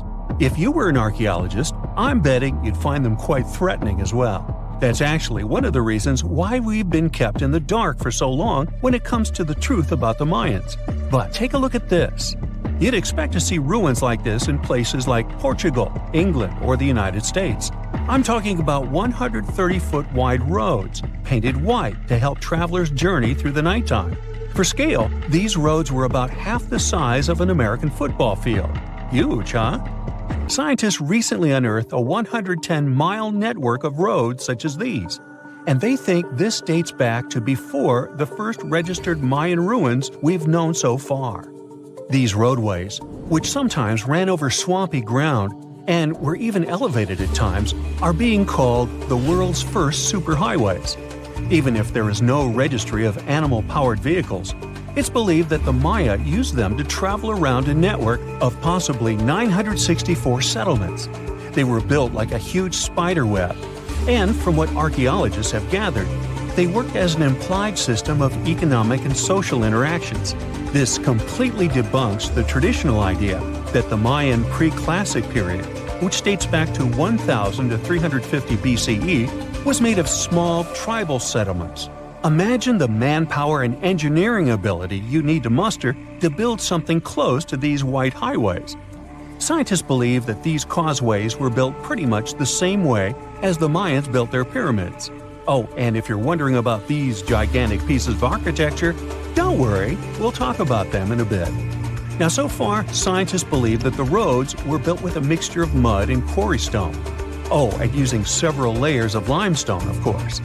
Researchers were only able to find all of this out because of a new technology called LiDAR imaging.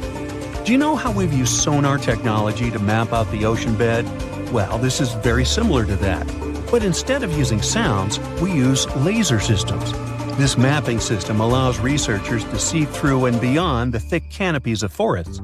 It's like we have X-ray vision. This is definitely a game changer. But lost Mayan cities began to be unearthed in the mid-20th century, and since then, ruins from cities such as Tikal, Palenque, and Uxmal have been rediscovered. But let's take a few steps back for a moment to get some context.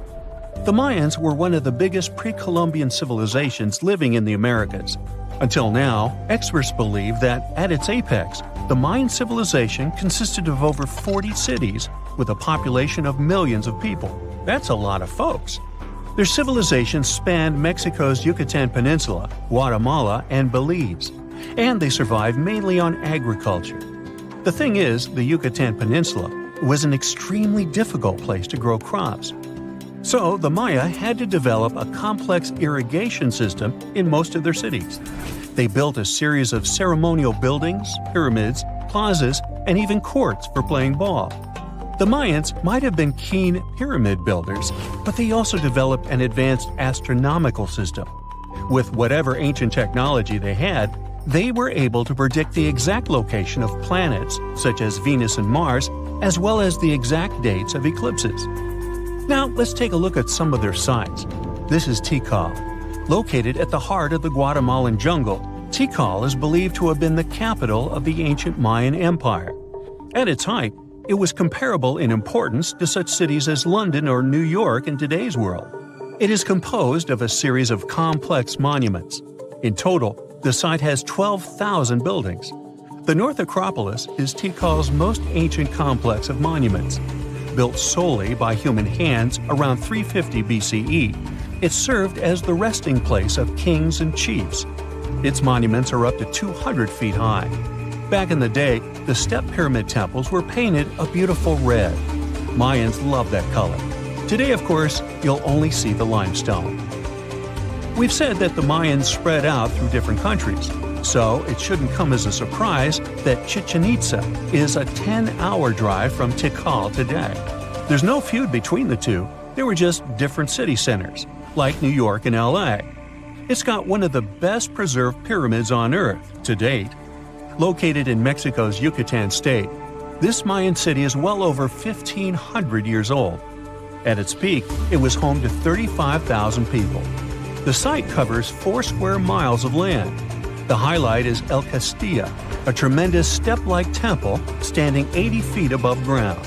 Its most peculiar feature is that it has 91 steps up each of its 4 sides, including the upper platform, which makes for 365 steps, the same number of days as the solar year. Makes you go, Behold, the lost city of Palenque. Another important Maya city is believed to have hosted over 6,000 people at its peak. Archaeologists have made some unusual discoveries on this site. The most eccentric of them all makes us think of Indiana Jones and the Tomb Raider. One of the buildings in Palenque is believed to be the final resting place of the Red Queen of Palenque. She was believed to be the grandmother of the last Mayan king. In her honor, a huge monument was built to keep her body after her passing. The discovery of the tomb itself was already thrilling. Archaeologists found an ancient monument when digging at the site back in 1994. The first they saw was a room with a hidden door. Once they opened the door, they discovered an 8-foot-long corridor.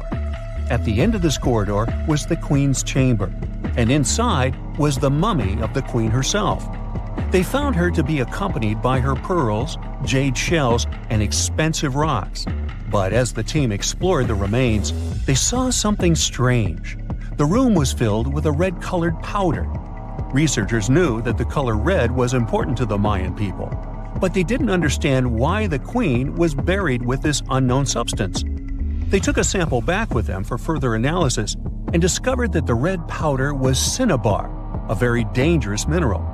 This powder, when inhaled, can cause severe health damage to a person. The team concluded that this could only be a trap for anyone trying to steal her riches. Talk about curses, huh? One thing that has always troubled researchers is the lack of evidence on the decline of this almighty empire. What could have been the cause of their demise? Was it a drought? Some disease? New research in 2017 did shed some light on this issue. Using data from a site called Ciabal, located southwest of Tikal, scientists analyzed radiocarbon data from ceramics and archaeological excavations to extract new information about the unexpected passing of this great civilization. The information shows that instead of a sudden collapse, the Mayans most likely fell in waves of social instability and political crises. These events are believed to have deteriorated Mayan city centers and began causing the dispersion of the Mayan population. So, what's your take on the end of this story? Imagine you've booked a tour through the jungles of Costa Rica. All of a sudden, you stumble upon a huge stone sphere, nearly the length of a king-sized bed in diameter. How on earth did it end up there? And what does it symbolize? You immediately ask your guide. He's not as amazed as you are and tells you that there are actually several hundreds of them scattered across the south of the country. The mysterious stone spheres don't have an official name. The locals simply call them las bolas, which means balls in Spanish, while historians refer to them as Diquis spheres, after the culture that produced them. Scientists have studied the sediment layers of the Earth around them and estimate that the earliest were made around the year 600 CE, and the newest ones date to the year 1000 CE. Many of the spheres were relocated after their initial discovery, and that's why archaeologists can't date them precisely. The Diquis culture completely disappeared shortly after they were discovered by the Spanish in the 16th century. Unlike the Mayas and the Aztecs, the myths or legends of these peoples didn't survive, so they cannot explain the existence of the mysterious orbs. More than 300 of these objects have been discovered so far, with some being smaller than 1 inch in diameter, and the largest measures 6.6 feet in diameter, standing taller than most humans. Although there are ones made from limestone, most spheres were carved out of a coarse version of basalt, a type of rock that forms when lava cools rapidly. Some orbs weigh up to 15 tons, and in most cases, their surface is smooth to the touch, although there are coarse, mostly unfinished pieces. If we throw away the theory that river erosion naturally sculpted the spheres, the ancient people seem to have created them by hammering boulders with other rocks. Once they got the rough shape they were aiming for, they would polish the rock to perfection, using techniques such as controlled fracture and grinding. The mysterious spheres are located in the Diquis Delta, on the coast of the Pacific Ocean. Most of them can be found in a place called Farm 6, which, alongside 3 other sites, was proclaimed a UNESCO World Heritage Site in 2014. The area contains other finds from the pre-Columbian era, such as paved areas, burial sites, and mounds. For centuries, the stone balls were hidden under a thick layer of sediment that protected them against the elements and looters until they were unearthed during the 1930s. The company that owned the land was clearing the rainforest for banana plantations when they stumbled upon these unusual stone constructions. Some were damaged by bulldozers, and some by workers trying to pry them open, as they believed there was gold hidden inside. It took a while before the authorities intervened to stop further damage to the finds. Doris Stone, the daughter of an executive of the company that owned the land, was the first to study the spheres. In 1943, she published an article in a leading American archaeological journal, turning the world's attention to the orbs. Expeditions soon followed, and archaeologists were immediately able to determine that the stone formations were human-made, probably created by the ancient indigenous population of Costa Rica. To this day, no one has been able to fully explain their function in a scientific way. It means there's still room for some wild theories about the sphere's origins and true purpose. The most popular theory in the scientific community is that the stone spheres served as decorations and status symbols, as many of them were found near the houses of chieftains. Local tribal leaders were also laid to rest with some of the smaller balls, so these stone formations were definitely associated with power in some way. Chiseling a boulder to perfection involved a lot of labor and planning, and only powerful individuals could afford it at the time. The other popular theory is that the boulders were used for astronomical observations. Individual spheres represented stars or planets, like a primitive map of the night sky. Since they were perfectly round, it was easy to roll them around. Before the jungle engulfed them, the area where they were found was a flat alluvial plain, ideal for rolling large boulders around. Another version of this theory suggests that the stones were used as boundary markers, much like modern border stones, which are also mostly made from stone. Finally, Legends from other tribes that lived in the area tell of how the spheres were cannonballs that the deity of thunder used to drive away the deity of winds and hurricanes. We still don't know the original purpose of the Costa Rican spheres, but they remain an important part of the country's national identity. The National Museum in the Costa Rican capital, San Jose, has 6 of them in its courtyard. Many other spheres have become prized garden decorations for wealthy Costa Ricans. There's even one at Harvard University. More than a millennium after they were created, the mysterious stone spheres of Costa Rica are still associated with power and wealth. In terms of numbers, the stone orbs are not perfectly round. They are rated as nearly perfect at 96% spherical in shape. And while even that is pretty impressive, the spheres of Costa Rica are not the only ones of their kind. Nearly a decade ago, workers came across mysterious giant stone spheres deep underground in a coal mine in northern Asia. The surface of the spheres, which measured a little over the length of a human footstep in diameter, was unusually smooth, and people tried to explain it somehow. Some were certain they were out of this world, and others suggested the spheres were actually petrified dinosaur eggs.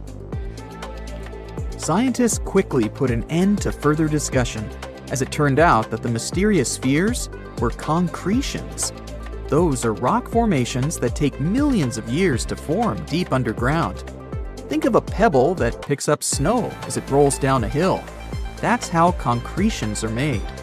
Groundwater, rich in sediment and minerals, flows around the sediment, slowly shaping it into a perfect orb.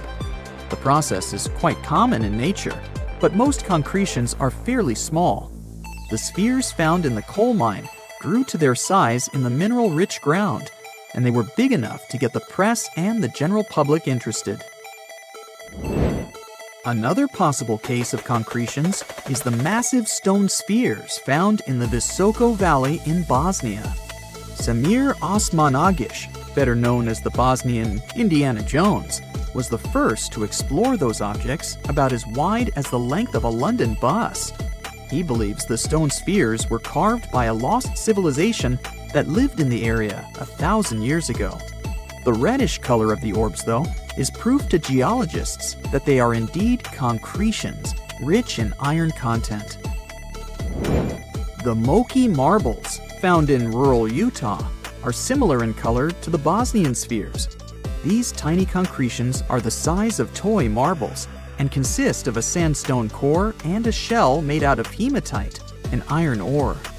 In South Africa, miners have come across Klerksdorp spheres, which are similar in shape and size to Moai marbles. The only difference is that these ones formed inside volcanic sediments and ash. The most intriguing among human-made tiny spheres are probably the orbs found on several Greek islands. Scientists discovered 700 stones smaller than golf balls near the Bronze Age site of Akrotiri on the island of Santorini. They believe that the finds were between 3,600 and 4,500 years old. When they compared all the stones' variations in size and color, the archaeologists concluded that these enigmatic stones could have easily been the oldest board game ever made. With the help of artificial intelligence, scientists are now trying to work out the rules of this game. In the northeast of Thailand, a family of enormous stone whales swim through a forest. These aren't real whales, of course. They're actually a part of a 75-million-year-old rock formation. A long time ago, this part of Thailand was just a desert. The movements of the Earth's crust pushed sandstone up to create these fascinating mountains. Reachable by anyone willing to spend a day hiking up the network of trails, this landmark is becoming increasingly popular with tourists. Once you reach the back of one of the whales and look down on the endless sea of green below, you'll know why. On these hikes, you'll find waterfalls, a wide variety of exotic plants and animals, and from the very top, you can even look straight across to the neighboring country of Laos. Their shapes look just like whales swimming together. No wonder this place is called Three Whale Rocks. What a way to see Thailand on the back of a giant stone whale. While digging in a Canadian mine in March 2011, a worker made a shocking discovery. They found a nearly perfectly preserved nodosaur specimen. This extinct dinosaur weighed in at around 3,000 pounds and grew to 18 feet.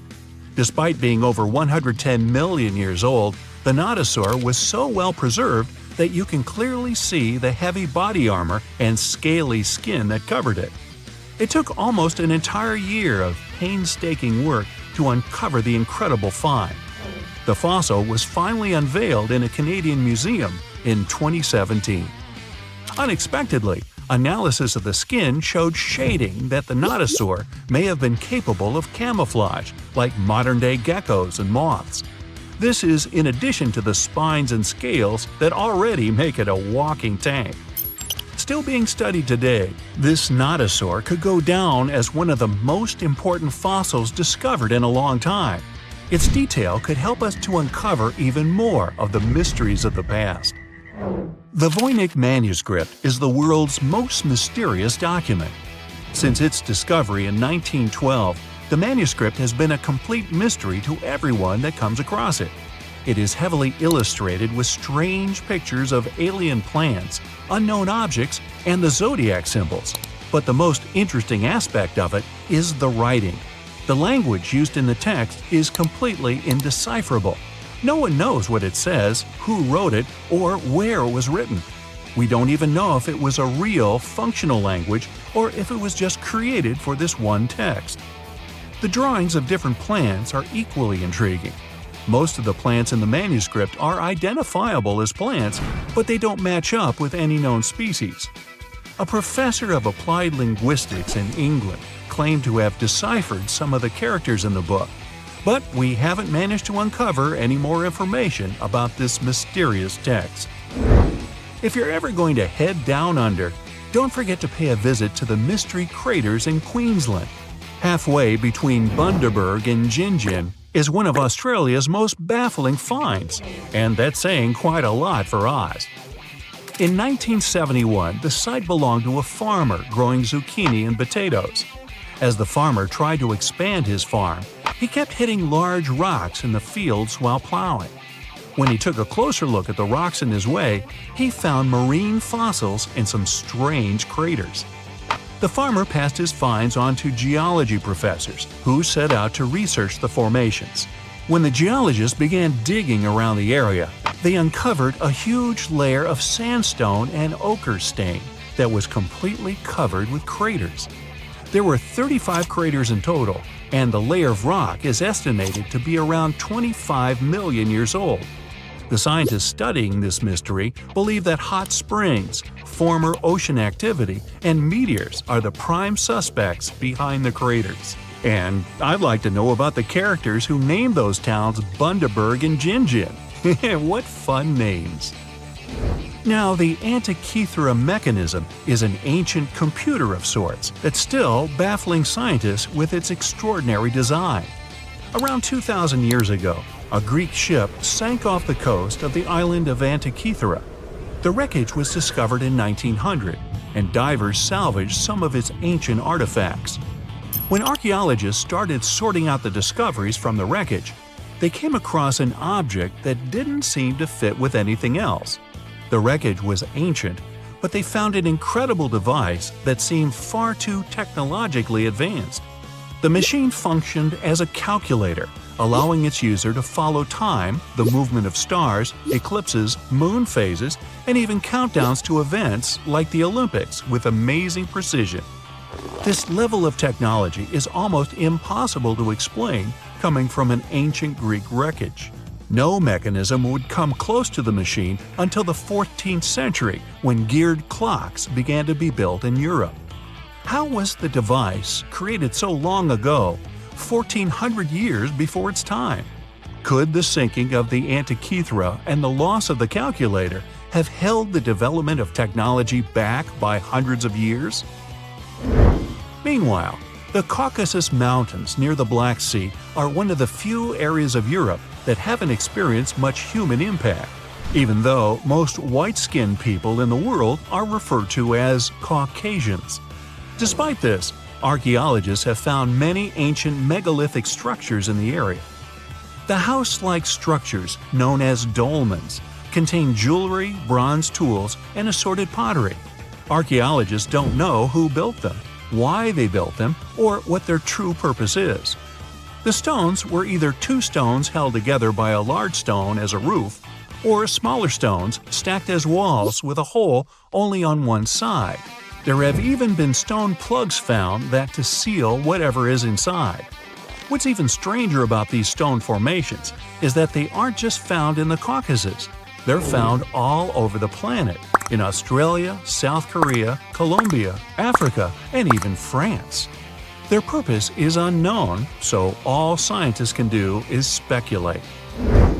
The discovery of the tomb of the first emperor of China in 1974 is well documented. Who could forget the finding of 8,000 terracotta warriors protecting the entrance? Most of the statues are warriors, each with their own unique facial expressions. There are even full-size terracotta horses and chariots too, just for extra protection. What isn't well known is that some areas of the tomb haven't ever been entered yet. Archaeologists are very reluctant to open the site because the whole area is unstable. There might be something amazing inside, but no one wants to risk losing an amazing piece of history. Eventually, researchers will send tiny robots into the unopened tombs to give a better idea of what's inside. Until then, archaeologists have to wait a little bit longer for the secrets. In southern Costa Rica, people have discovered a collection of mysterious stone spheres. There are over 300 scattered around the landscape, and some are almost 7 feet across. No one knows their purpose or how they were produced. One thing we do know is the material they were made from: gabbro, a volcanic rock. Carving the stones into their perfect spherical shapes would have taken a lot of time and effort. Researchers think they might have been made by a now extinct group, using barely any tools. The best theory is that they used small stones to chisel away at the edges of boulders, before using sand to smooth the sides. Some think that they may have an astronomical purpose, or even used as markers to point the way towards something. But no one knows anymore. Their significance is lost with the civilization that created them. Off the southern tip of Japan, and 75 miles from Taiwan, lies the Yanaguni Formation. A local diver first noticed these formations in 1986 while searching for new dive sites to take tourists. Seeing the large steps that resembled a pyramid, he thought he discovered an underwater city. Some archaeologists believe that the structures could have been signs of a fabled Pacific civilization, like Atlantis, that vanished beneath the waves thousands of years ago. There are also reports of marks in the stone, suggesting quarry work. Some people even claim that there were faded images of humans and animals carved into the stone. None of this is backed with much evidence, though. Most experts believe that the formation is natural, and the symmetry of the rocks has been overstated. They are not as straight as reported, and it appears to be solid natural rock, rather than carved blocks. In other words, the resemblance to a sunken civilization is just a coincidence. In Turkey, archaeologists believe they might have found the oldest known architecture in the world, over 10,000 years old, according to experts. Found in an area that used to be home to ancient farming communities, these monoliths, which stood up to 18 feet high, were likely used for social events and rituals. Not much is known about them, though. These large stone structures seem to be human-shaped, with images of animals carved into them. Nearby, researchers have found signs of domestic housing, suggesting that these amazing monuments might have signaled the start of the move towards modern civilization. The Kimbaya artifacts are some of the most interesting artifacts ever found. The most curious thing about them is how closely they seem to resemble modern airplanes. They're so aerodynamic that modern scientists believe they might even be able to be used as blueprints for a functioning aircraft. In 1994, 2 aeronautical engineers created larger-scale models of these artifacts. They prove that the designs fly, with a little help from modern engines. What's really astonishing is that these objects are possibly thousands of years older than the first airplane by the Wright brothers. Just another one of our world's fascinating mysteries. Now, we wouldn't call this island mystical unless there were tales of giants living here. The island of Gozo in Malta is the backdrop of an ancient legend. Malta is an island country located in the Mediterranean Sea, just south of Europe. It's a very strategically located archipelago. Throughout history, it was ruled by many different societies, such as the Phoenicians, Greeks, Romans, and Carthaginians. One cold night, thousands of years ago, a farmer noticed the sky turn orange, then red, when he heard a loud thump. Although the ground seemed to be moving, this wasn't an earthquake. When he looked toward the woods, he saw a giant silhouette, taller than the trees. As he fearfully approached, he realized it was a woman, a giant woman. She introduced herself as Sansuna. Unlike the terrible giants of many tales, Sansuna didn't want to exterminate the human race. She was loving and caring. She told the farmer that she and her people could help protect their land from invaders. The locals were pretty interested in this offer. Since Malta is located in an important commercial route, it was constantly being invaded. The story says that Sansuna settled in Malta, and sooner rather than later, she was moving things around. And when I say things, I mean monoliths. Sansuna carried huge stones on her shoulder to build a magnificent temple called Gigantia, which means place of giants. She even did this while holding her half-giant, half-human kid on the other shoulder. Some say Sansuna lived exclusively on beans and honey, although others replace honey with water.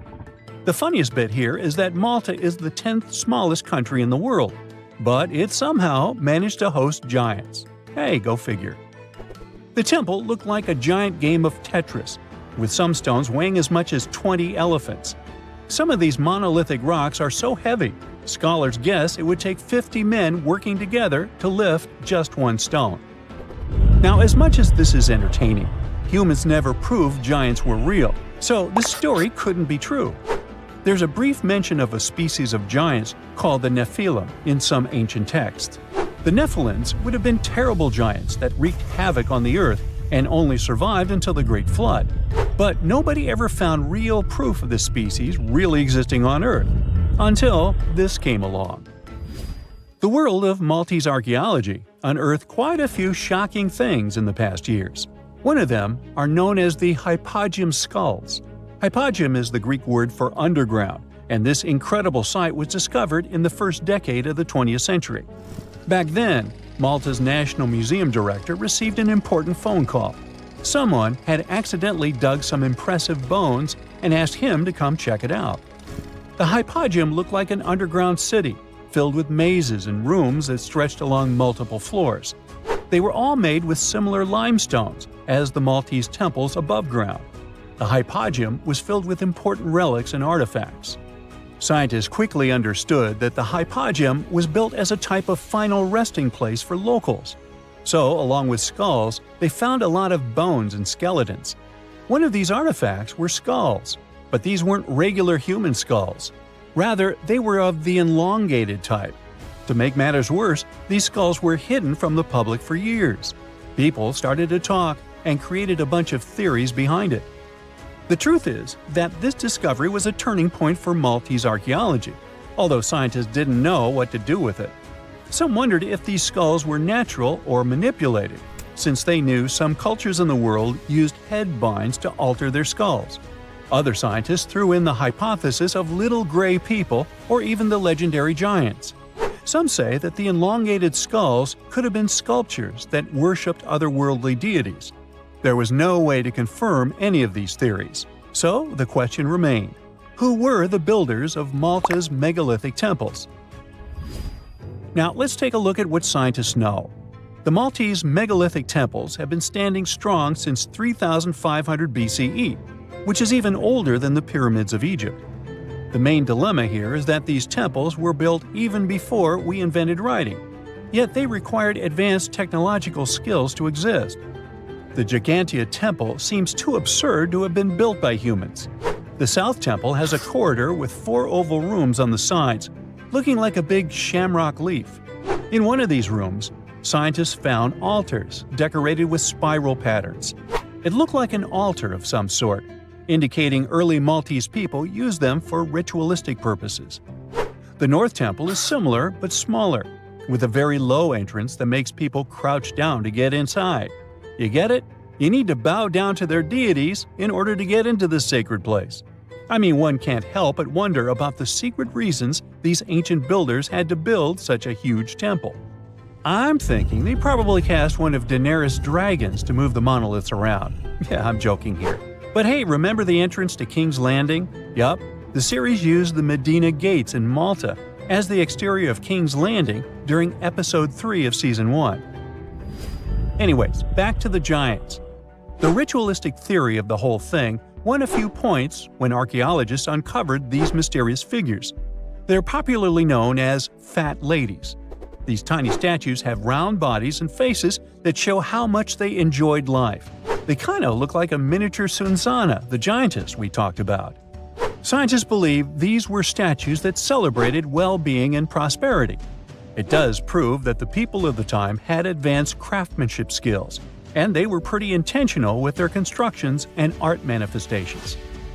One of these statues is known as the Sleeping Lady.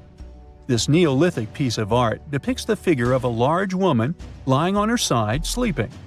After studying it deeper, scientists guessed this statue was meant to represent the Great Reaper. It was found in the hypogeum, which we now know was a huge resting place. This specific statue is different from all the other fat ladies, starting with the hair and the embroidered skirt. Then there's this statue. This is supposed to represent an 8-foot-tall woman and the rim of her skirt. She was discovered in the most unusual of ways. A farmer was trying to plow his field, but he kept hitting large blocks of stone. All the way back in 1915, the farmer called Malta's National Museum director and asked him to come check it out. Some think this is all the proof you need to confirm that Sunsana was real. Others aren't all that sure. But that's not all. The place where this giant statue was buried revealed one of Malta's most impressive archaeological sites, the Tarsian temples. The temples were made from limestone blocks. Some are 20 feet tall and weigh around 20 tons. Zamet, the museum director, kept digging and discovered multiple sites made of megalithic stones. All of them supposedly built by Stone Age farmers, all stranded on a remote island in the Mediterranean Sea thousands of years ago. It just doesn't make sense. I mean, look at these temples in Manidra. This is probably the world's earliest calendar. On the equinoxes, the sun passes directly through the main doorway, straight down the central axis. On the solstices, there are 2 superb variations. During the summer solstice, the rays fall on the edge of the megalith to the left of the doorway, and during the winter, the rays fall to the right side of the doorway. It's astronomical precision at its finest. And what about the structures in the Hall Tarsian that we've already talked about? This complex is the oldest one in all of Malta. It was built with the purpose of doing animal offerings to deities. Scientists confirmed this by unearthing numerous animal bones buried in the soil. They also found a great collection of spirals, indicating that the locals also used this temple for ritualistic purposes. Overall, there are 7 megalithic temples in Malta, each more impressive than the other. Scholars keep on digging to see if they can uncover the truth, much like researchers do with the pyramids of Egypt, the lost Mayan cities in the Americas, and other sites. You've been wandering through the hot desert for several hours, trying to find a unique artifact. The sun seems to be shining more and more brightly with every minute. You have enough supplies of water and food, but not enough information about the object you're looking for. You check the compass, look at the horizon, and suddenly, something blinds you. It looks like a beam of light reflected from a mirror. Yeah, you found it! You run toward it and notice some red rocks. In the middle of the desert, far from civilization, there's a majestic metal monument. It's dug into the ground. The sun is warming its surface. You walk around it and take a few photos. Perhaps this is a technology from another planet. Let's try to study it. On November 18, 2020, a group of biologists observed sheep in southeast Utah. They arrived at a small desert and watched the animals from a helicopter. It was not far from the area with red rocks. During the flight, one of the scientists noticed a strange shine coming from an unusual object. They landed and discovered a shiny metal monolith, rectangular in shape. It stood among the rocks, dug into the ground upright. The object was about 12 feet tall and 23 inches thick. There was a triangular prism made of stainless steel at its top. The whole monolith looked like some technological device with unknown functions. Biologists took a photo and posted it on the internet. These images became viral. People from all over the world wanted to see the artifact, but none of the scientists revealed its exact location. The fact is that the monolith was installed in a remote area, away from roads and cities. People could easily get lost trying to get there or fail to find their way back. The monolith didn't release any electromagnetic or radio waves. It was made of ordinary metal alloys. There was actually nothing unusual about it. No one had dropped it from the sky. In general, it was just a beautiful piece of metal. But why was it standing here? Scientists couldn't answer. The biologists left this place. The mysterious monolith was left alone again in the middle of the desert. But not for long. Social media users managed to figure out the coordinates of this place. Hundreds of people came there, but didn't find the monolith. Only a triangular prism lay in the dust on the ground. Someone took the monolith. Who was it? No one knows. Then, such monoliths began to appear in other places around the world. One was found in the state of Atlanta, and another monolith appeared in Compton Beach, England. Someone put up a third monolith in Romania. They always appear unexpectedly and disappear just as suddenly. No one has ever seen people install them or take them away. But when the information about the monoliths spread worldwide, some people came out as their creators. It was a group of anonymous artists called the Most Famous. They said they were the creators of the monoliths in Utah and California, and that they had sold those sculptures for $45,000. Apparently, other monoliths were also created by these artists. Now we're going to another desert, somewhere in Southern California. There's only dried up land with a thin layer of sand, gray thickets of thorny bushes, and the scorching rays of the Californian sun. Somewhere in the distance, you notice a mirage. Many people who wandered through the desert without water said they had seen a fake lake in the distance. It was an illusion created by the sun, hot air, refraction of light, and their brain wanting to get a sip of water. So you also see a mirage now. But it's not a lake. It's a pool. You run closer and realize that this is not an illusion. In the middle of a hot desert, someone installed a pool with clean, cool water. You could be swimming there and probably even drinking this water if people hadn't destroyed this pool.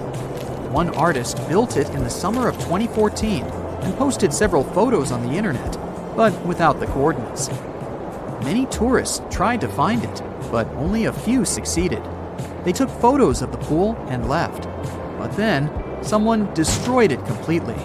There has been no water there for many years, and the whole structure has gotten covered with sand and rust. Now let's visit a scary place. We're in the Czech Republic, in the small village of Lukova. We're walking through small, clean streets, passing by beautiful, cozy houses, and going to the edge of town, closer to the forest. Among the trees, you notice an old chapel. This building is abandoned. Old brick, faded paint on the walls, rust. It looks pretty creepy. You go inside and freeze in horror. You see people there. Each of them is covered with a white sheet. They're just standing there, unmoving. Some of them are sitting on benches, but you don't see their faces. Don't worry, they're not phantoms. These are plaster statues. In 1968, locals stopped visiting this chapel because of the collapsing roof. In 2014, one artist made this frightening installation and thus attracted many tourists. But still, the locals hope that soon the chapel will be restored. If you want to go to space, you don't have to become an astronaut. All you need to do is come to Bolivia, to the Uyuni Salt Flats. Imagine a clear night sky where you can see millions of stars and even other galaxies. Lower your head and you will see the same picture. The whole cosmos is reflected under your feet. You can't see the edge of this place and can barely make out the horizon line. You'll find yourself floating in the boundless blue sky if you come here during the day. This is the biggest mirror in the world. Its length is about 80 miles, almost 3 times the size of Manhattan. Unlike the other things in this video, this one was created by nature. The place is covered with a salt marsh.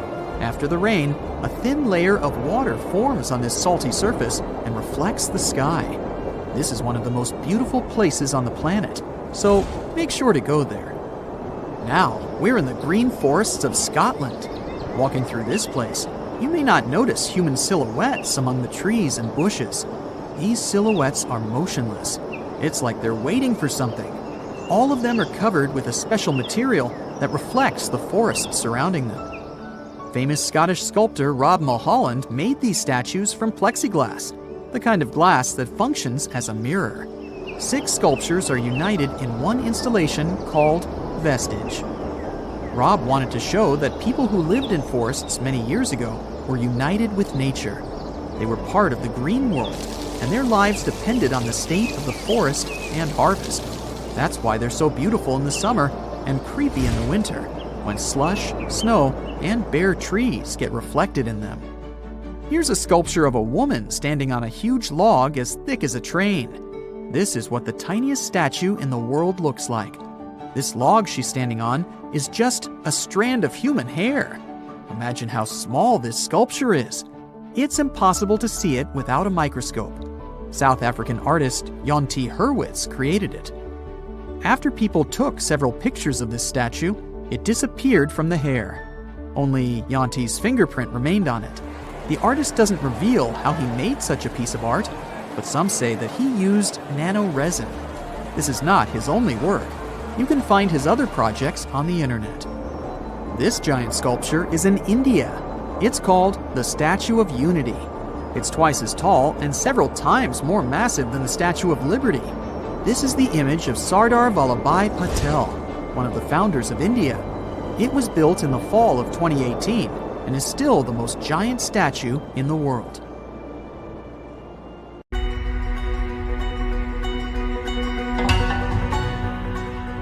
Take a look at these stones. They seem ordinary at first glance, just ancient slabs, ruins of some buildings. However, unlike many other archaeological finds, this one is among the most mysterious and unique. Here's why.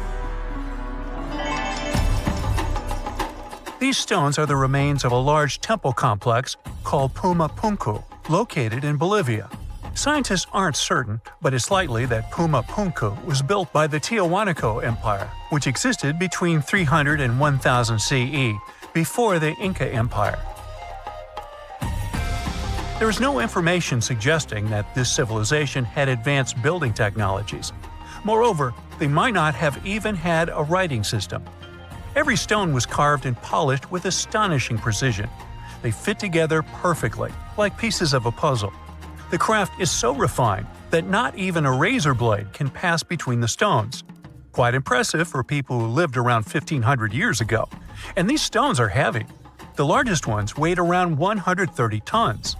So, how did the builders transport such weight from one place to another? Scientists suggest that this civilization did not know about the invention of the wheel. So, how did they manage to build such a perfect engineering structure? Did Tiahuanaco have the knowledge and tools for stonework? Or did someone else build Puma Punku? There are several theories about this. Theory 1. There was some advanced civilization that came to South America, interacted with Tiahuanaco, built this engineering marvel, and then left. Theory 2. Some beings from another planet came to Earth, showed humans how to build perfect structures, and created Puma Punku. This theory is dubious. Another idea from this series suggests that Puma Punku was built by mythological creatures from the South American culture at that time. Theory 3, the most likely one. There is no mystery here. Tiwanaku was indeed an advanced civilization with incredible building technologies. So, what do you think?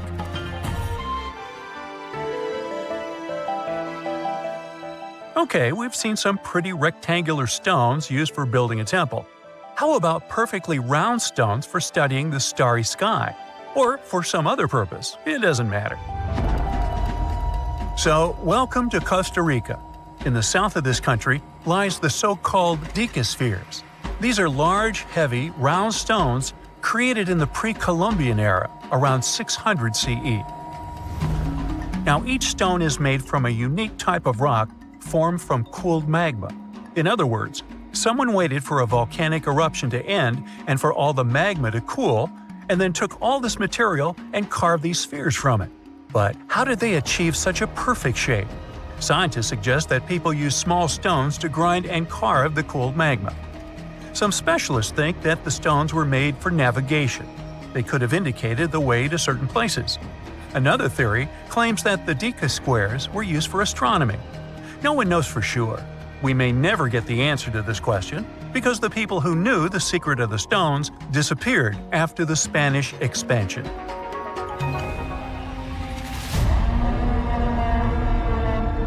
So, let's continue our journey. See these cobblestones? Archaeologists still don't know why they're arranged along a long stretch of desert crossing Jordan and Israel. These strange stones form a chain of lines 40 miles long and have been here since around 300 BCE. Because they were discovered by pilots during flights about 100 years ago, some call these stones kites. One of the more popular theories suggests that people placed these structures here to lure animals into a pit where they could be caught. Apparently, ancient hunters knew the behavior of local fauna well, and were sure the animals would somehow walk along these stones, ending up in an open area with a pit where hunters could easily do their work. Perfectly smooth rectangular and square stones, round stones, stone traps for animals. What's next?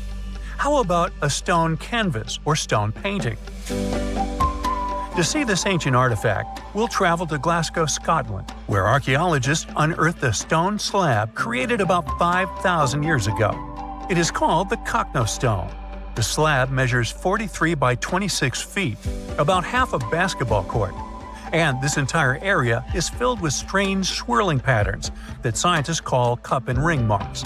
But what do they mean? As usual, scientists don't know for sure. But one theory suggests that the inscriptions on the stone are somehow related to astronomical phenomena, such as lunar or solar eclipses. Maybe it was a star map, or maybe people just wanted to create a work of art. In any case, there is another interesting fact related to the cup and ring marks. Scientists have found similar drawings in other prehistoric sites around the world. Okay, let's step away from mysterious stones and look at some other archaeological mysteries. Here is the approximate order of civilization development starting from 8000 BCE, according to scientists. First, people settle in one place and build a city or settlement there. Then they engage in agriculture, and after that, they build temples. But in 1994, archaeologists said, no, the order might have been different. What if people first built temples to worship higher mythical beings and only then built cities and engaged in agriculture? Let's go to Turkey, to the rural area of Göbekli Tepe, where in the mid-1990s, archaeologists discovered several stone pillars with carved animals on them. This ancient structure dates back to around the 10th millennium BCE. Now, this place is considered one of the oldest places of worship in the world. Most likely, it was built by semi-nomadic hunters who knew nothing about agriculture because it appeared in this region 5 centuries later. Now, scientists are wondering, is it true that such structures led to the settlement of the area? The answer to this question may help understand the mindset and development of humanity in many parts of our planet. So, would you like a scroll with the location of a treasure marked on it? You could say you already have one. Check it out yourself. Just Google the Copper Scroll Treasure. Download a high-resolution photo of the scroll and follow the instructions. Oops! The instructions are written in an incomprehensible language. Scientists have been trying to decipher this message since the scroll was discovered in 1952 in Qumran, and the answer is still not found. According to one theory, the scroll contains information about a large amount of silver and gold. But even if the treasure does not exist, this artifact is still quite interesting to study. It was created around 2,000 years ago, during the time when the Roman Empire ruled over the settlement of Qumran. Perhaps the local residents hid their valuables from the Roman legionnaires and left such a map for their descendants. When you approach this archaeological wonder, you won't notice anything. But if you rise into the air and look down at the ground, you'll see amazing patterns created by the people of the Nazca culture. This discovery is called the Nazca Lines.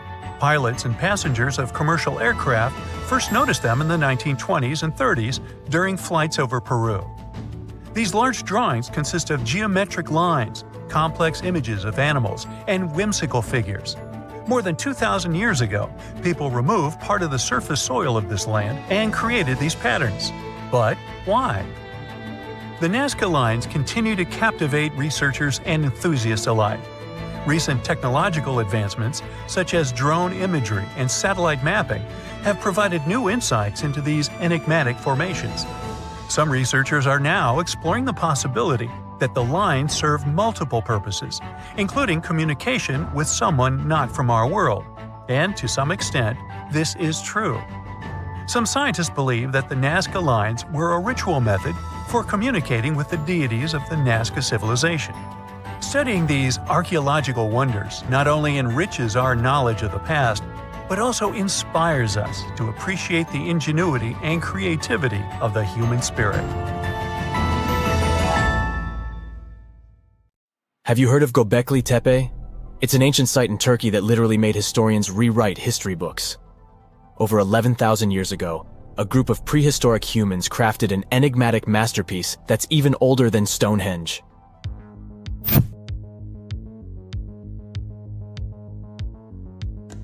Before its discovery, archaeologists believed that people didn't know about iron and weren't good at making pottery. They were sure that settled life only emerged with the need for agriculture. But Göbekli Tepe changed this belief.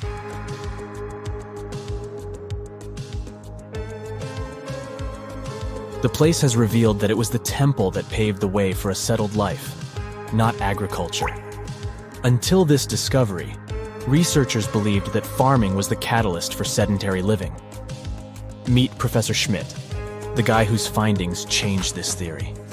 He managed to prove that hunter-gatherer communities laid the very foundations of this way of life.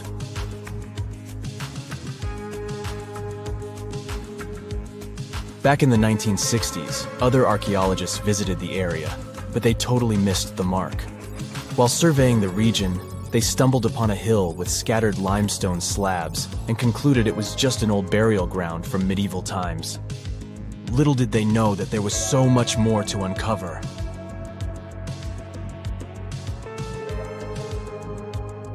In 1994, Schmidt embarked on his own survey of prehistoric sites in the area. Surprise! He instantly realized he had discovered something truly extraordinary. Unlike the nearby flat and barren plateaus, Göbekli Tepe had a gently rounded top, rising 50 feet above the surrounding landscape. Funny enough, the translation of this place's name is Potbelly Hill. Schmidt was sure only humans could have made something like this.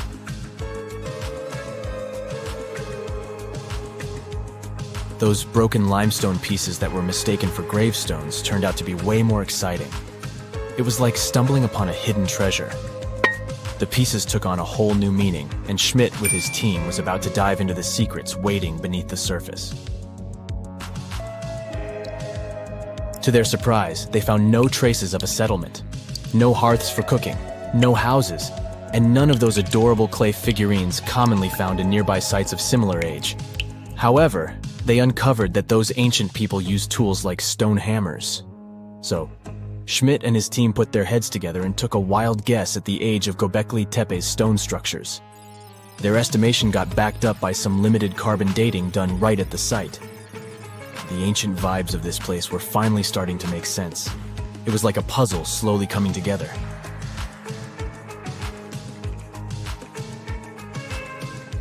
You may think that back then, people didn't have special tools to create something as cool as Göbekli Tepe. Not true. Turns out, these prehistoric folks used flint tools instead of fancy metal chisels. They were also skilled at chipping away softer limestone and crafting pillars right on the spot. Afterward, they carried the pillars a short distance to the summit and placed them upright. Once the stone rings were complete, they covered them with layers of dirt. Over time, they added new rings, and voila! You've got a cool hill to impress people in the future.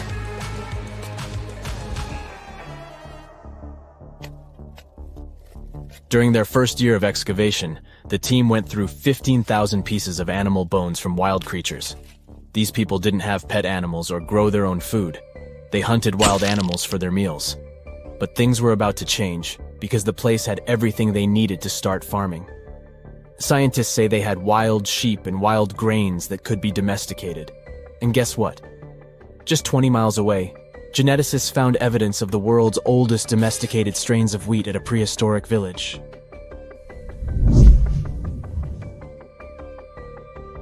These amazing findings have completely changed how we view civilization.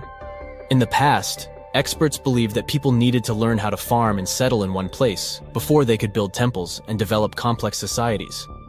But guess what? Schmidt's research flips that idea on its head. He claims that the incredible effort put into constructing these astonishing structures actually set the stage for the development of advanced societies. It means that societal and cultural changes happened before agriculture. Schmidt has this fascinating hypothesis about Göbekli Tepe. He thinks it could have been a special burial site where people left their loved ones. And here's the twist. The burial site was adorned with fancy statues and symbols representing deities from the spiritual realm. The idea that Göbekli Tepe could have served as a sacred place adds another layer of complexity to the whole story. While the site's true purpose may remain elusive, Schmidt's insights invite us to consider the profound interplay between life and the afterlife, and the deep reverence ancient hunter-gatherer societies may have had for their departed ancestors. Now let's talk about the stars of the show, the mesmerizing T-shaped columns that dominate Göbekli Tepe. These mysterious structures range from 10 to 20 feet tall and most likely represent stylized human figures. But one figure stands out from the rest, the three-dimensional lion relief. This depiction really fires up our imagination. Why? Because it hints at the possibility that lions roamed Anatolia during the Neolithic period.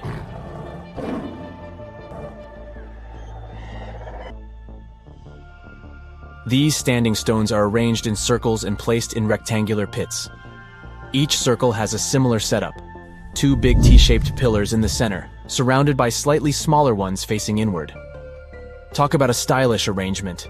These towering pillars reach a whopping 16 feet and weigh between 7 and 10 tons. Some pillars are plain and simple, while others are like works of art with intricate carvings. Foxes, scorpions, and vultures come to life, crawling and twisting on the pillars' sides. But it's not just animals depicted on these stones. Some pillars have abstract shapes representing humans, and even small carvings of clothing items. Some of them even have belts. Now, there's one pillar that stands out from the rest like a rock star. This super old stone pillar suggests that a comet crashed into Earth. It happened during a chilly period that lasted about 1,000 years. Previous studies examining Greenland ice cores hinted at this comet theory, but now the carvings at Göbekli Tepe prove it right.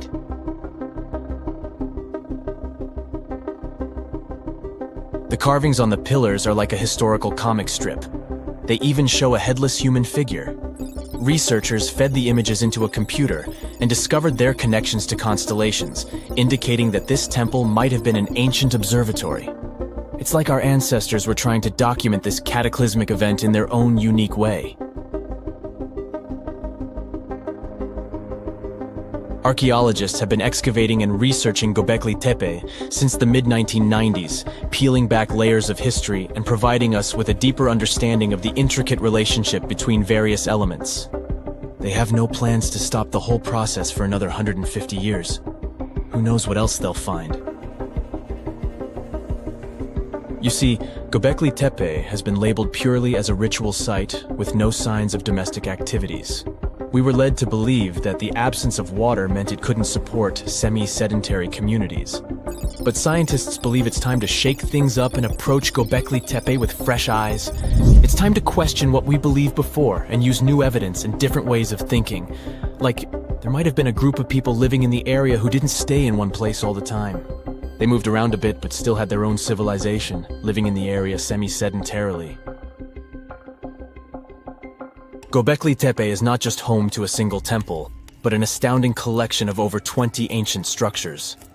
As archaeologists delve into the depths of this wonder, they are unraveling its unique layout, featuring two prominent focal points at the heart of each establishment, complemented by smaller structures and dividing walls. What's even crazier is that in this area, there are over 200 obelisks, which are narrow tapering monuments. So hi, how about exploring some cool and unusual artifacts from the past? Let's go!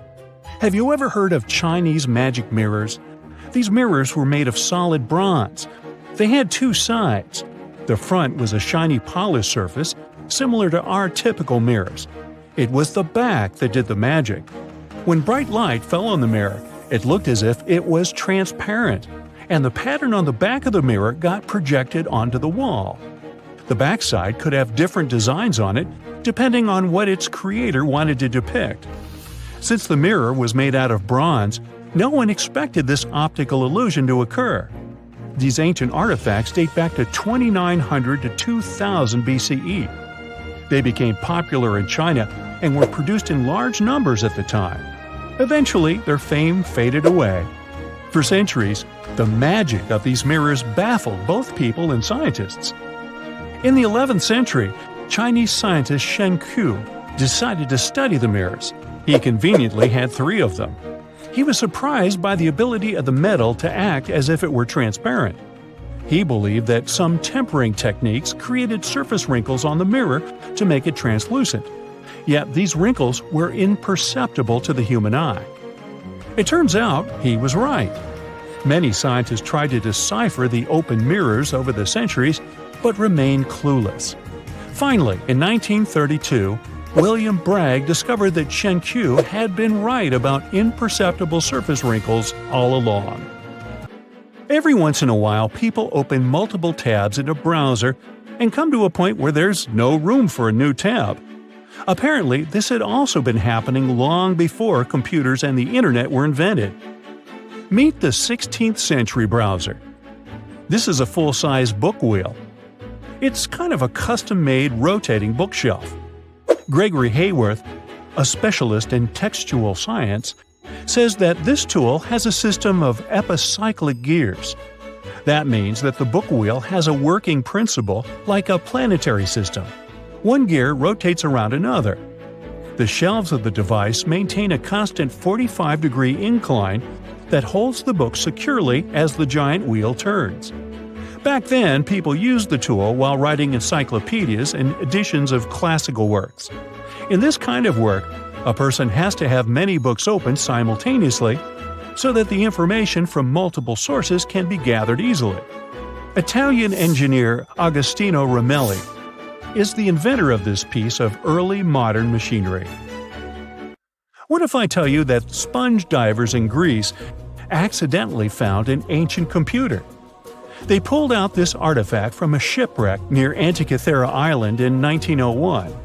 Scientists called it the Antikythera mechanism and labeled it as the first mechanical computer. The machine looks like a hunk of bronze, but it has some kind of mechanism composed of gears and wheels. So, experts first assumed that it was an astronomer's tool. After an X-ray scan, though, they found out that the instrument was far more complex than they thought. The artifact was meant to calculate astronomical positions, track the 4-year cycle of athletic games, and so on. It contained a box with dials on the outside and had an assembly of gear wheels attached. It's still unknown who built an instrument with this level of artistry 2,000 years ago and why this technology was lost. After seeing how sophisticated the device was, scientists accepted that their perception of ancient Greek engineering wasn't really accurate. Professor Michael Edmonds of Cardiff University admits that based on the knowledge they have, this mechanism shouldn't even exist. Edmonds says the machine is one of a kind, and its astronomical calculations are precise. For him, the Antikythera mechanism is more valuable than the Mona Lisa. In 1929, scholars working in Topkapi Palace Museum in Turkey discovered a map. It became famous for being the oldest map showing the Americas. Perry Rees drew this detailed map on a gazelle skin in 1513. He depicted Europe, North Africa, the coast of Brazil, and several islands, such as the Azores and Canary Islands. The most exciting thing is that he created the map only 21 years after Columbus had set foot in the New World. Well, it was new to him. Perry Rees was a maritime scholar and a successful naval commander leading the Ottoman fleet. Yet, while drawing the map, he relied not only on his expertise in sailing. He created it by assembling and referring to 20 other regional maps, like the Arab map of India, 4 Portuguese maps, and the map of the western parts drawn by Columbus. Yes, the part he got from Columbus raised the heartbeat of many historians. Columbus drew a map during his third voyage to the New World and sent it to Spain in 1498. It's assumed to be lost. Surprisingly, historians can now understand what Columbus noted down by looking at Perry Rees's map. Fun fact, he also drew another world map in 1528. Even though only about 1/6 of this map has survived, it's clear that it described the northwestern part of the Atlantic, the region from Venezuela to Newfoundland, and the southern tip of Greenland. The map also showed Antarctica centuries before its discovery. Historians had to rethink the chronology of history after getting this crazy information. Perry Rees described Antarctica's topography without ice in great detail. In the 1930s, workers found dozens of stone spheres in Costa Rica. Locally, they're known as bolas de piedra, literally stone balls. They were made by a civilization lost in time. What's interesting about these balls is their shape. They are perfectly spherical. How ancient people could make such precise shapes is a mystery. The spheres are of different sizes. Imagine a small one, like a tennis ball. Then put another one next to it, 7 feet in diameter. The largest spheres weighed 16 tons. Archaeologists are sure that these balls are human-made. Yet their purpose remains unclear. Some archaeologists claim that the spheres could represent the solar system or could be inspired by various stages of the sun and the moon. Others say that the stone's placement refers to the houses of chiefs. Most of the stone spheres were sculpted from granodiorite. It's a hard rock similar to granite. Experts believe that ancient people used smaller rocks from the same material as tools to shape these spheres. They also think that sculptors probably heated portions of the stones and then cooled them rapidly. This could have helped them to remove the outer layers of rock. Our next one is an ancient battery set found in Iraq in 1936. The set consists of a ceramic pot, a copper cylinder, and an iron rod. At the top, the iron rod is isolated from the copper by asphalt, and both the rod and cylinder fit inside the mouth of the jar. The copper cylinder isn't watertight, so if the pot was filled with a liquid, it would surround the iron rod as well.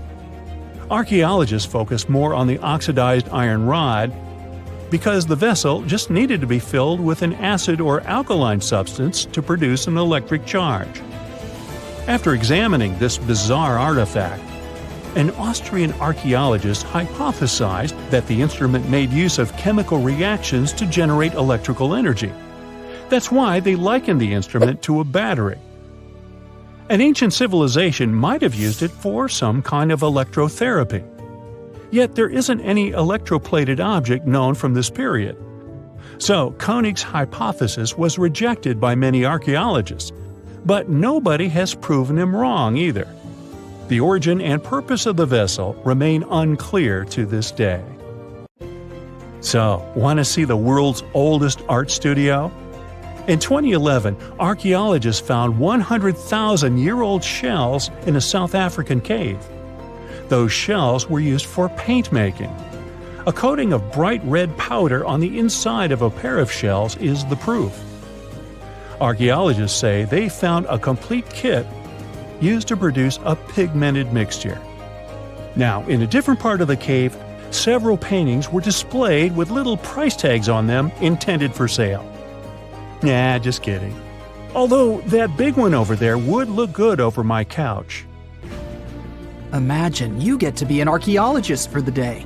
You'll travel the world to solve the mystery of long-lost civilizations that disappeared without a trace. Grab your chisel and fedora, and let's go. You arrive at the American Southwest, where an ancient mystery is waiting to be solved. You make your way to Chaco Canyon, just outside of Albuquerque, New Mexico. It's hot and dry in this deserted area. You're here to visit the ancient ruins of the Anasazi people.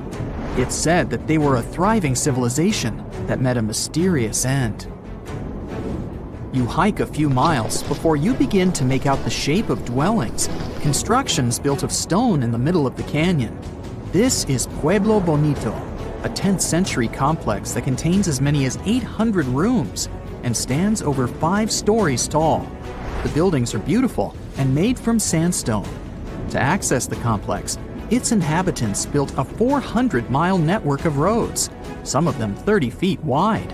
You can't wrap your head around the fact that it was built so long ago. Everything looks so well preserved.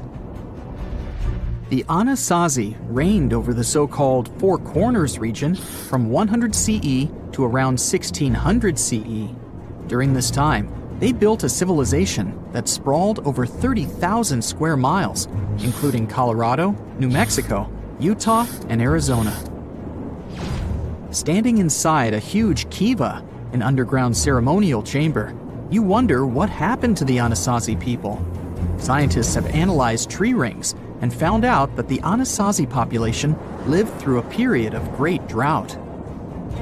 The drought is believed to have lasted 23 years, and there was possibly no rain at all during this time. This definitely affected their livelihood, from malnutrition to battles over food and resources. But was it enough to make 30,000 people flee their homes? Researchers say these people left their homes with their belongings still in place. Ladles were left in ceramic bowls. Granaries were full of supplies. It was as if they intended to return, but never had the chance to come back. For many years, archaeologists have believed that the drought was the reason for the disappearance of this thriving society. But there's other evidence that shows a different story. Anthropologists say that the ancestral Puebloans, as they are also called, were an exemplary population. They were peaceful and lived together in harmony. But that's not what their architecture shows. They isolated themselves from the rest of the world by building their settlements so high on top of cliffs. And they built walls and other security structures in order to protect themselves. What were they so afraid of? Recently, archaeologists began to study bone fossils of the ancestral Puebloans, and they found evidence that suggests that toward the end of their civilization, things might have gotten pretty bad. Evidence shows that local leaders were ruling using fear-based methods. Severe punishment started to be inflicted on those who did not follow their strict rules. Why this happened is still a mystery, and you might need many other excavation trips to find out the truth. It's lucky that your next destination is really close by. Still in New Mexico, you'll visit the Blackwater Draw. It's a national prehistoric site that holds the story of the Clovis people. You're shocked to find out that the Clovis are possibly the oldest humans to have inhabited the U.S. They were the first humans to allegedly cross the Bering Strait and follow the ice-free trails down to the U.S.'s southern plains. Try to picture what this area looked like when the Clovis people roamed this land. A huge spring-fed lake with mammoths, giant sloths, saber-toothed tigers, and bison much bigger than the ones we have today wandering around. The archaeological site you're visiting shows that the Clovis population were big game hunters. You're able to identify the bones of several mammoths and even the stone tools that our prehistoric ancestors used to hunt them. Some of these date back to 13,000 years ago, aka the end of the last ice age. You're presented with two possible theories on the disappearance of the Clovis population. It's possible that during the final 1,500 years of the last ice age, changes in climate caused a shortage of food. Scientists also believe that this situation was worsened by overhunting. Another theory suggests that a large meteor hit North America, and this was enough to alter the climate and make the Clovis people migrate southward to try to survive. But the truth is, there's no evidence that any of that happened. Next, you'll fly to the Pacific Ocean, to the mysterious Easter Island. This place has left us with many questions, from the building of 13-foot-high face statues to the sudden disappearance of the Rapa Nui people who inhabited the area. You approach the island at Anakina, a white sandy beach on the island's northern shore. Researchers believe this area was one of the first settlements of the Rapa Nui. You could say you're standing at the end of the world, as you're over 3,000 miles away from South America and 1,000 miles away from the nearest island. Around 800 CE, when the first humans arrived, the island was an oasis. Today, the area is mostly deserted. You get your first clue on the fall of the Rapa Nui from an excavation pit you open at the beach. There's clear evidence of human presence: charcoal, tools, and bones, some of them belonging to rats. Bingo! When humans arrived at Easter Island, they brought along rodent companions. They probably didn't know this at the time, but these rodents would contribute largely to their demise. Rats love palm trees, which helped to deforest the natural vegetation of the island gradually over the years. But there's another clue. Looking into genetic data, you discover that South Americans came into contact with the Rapa Nui around 1722. What might have happened to this population is the same that happened to other more isolated groups. The contact with foreign groups brought about diseases that possibly led to the end of the Rapa Nui. To finish off your trip, you're headed to Cambodia. The country was once home to the Great Khmer Empire from the 9th century CE to the 15th century CE. The ruins of this place are magnificent. Your main excavation site is the Plains of Angkor, built alongside the Mekong River.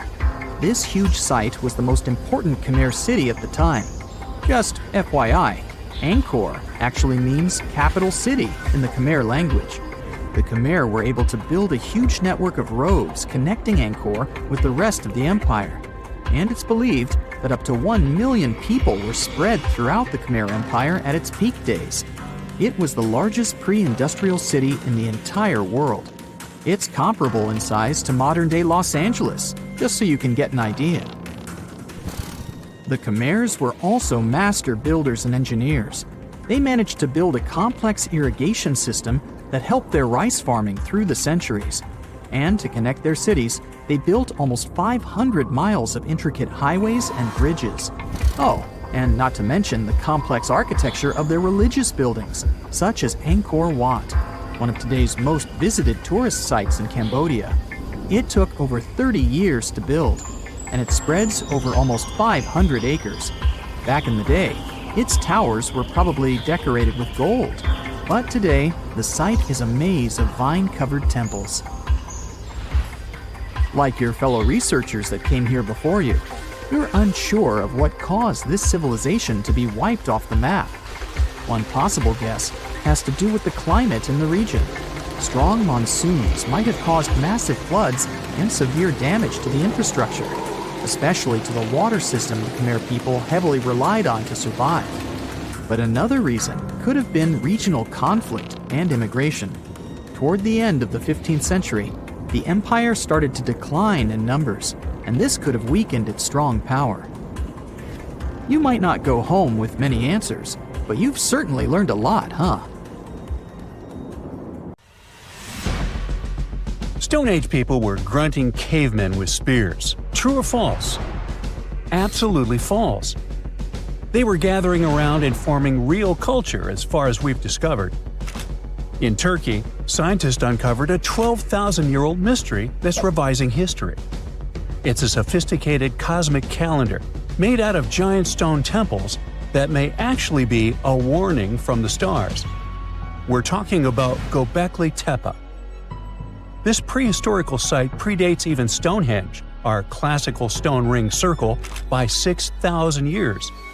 And it upends why we think Stone Age civilizations emerged and thrived. Here's how this discovery could change our collective history.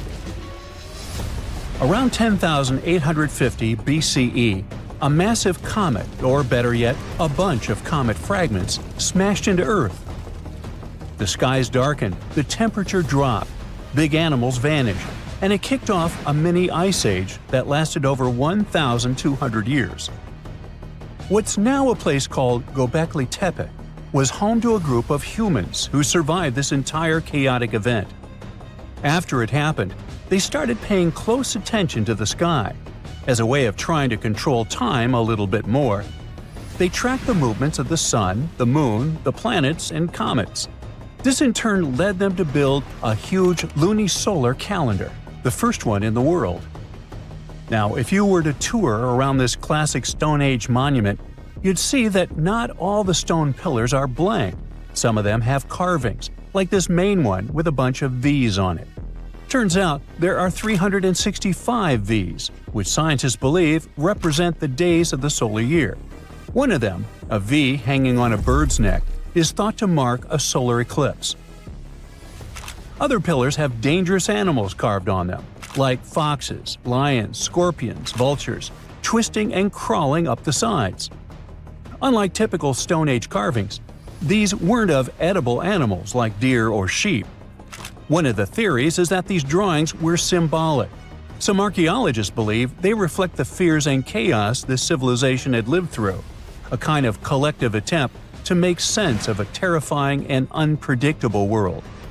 Archaeologist Danielle Stordour has highlighted the images of vultures, saying they represent the people who passed away. In some ancient cultures, vultures were believed to carry the souls of the deceased into another realm.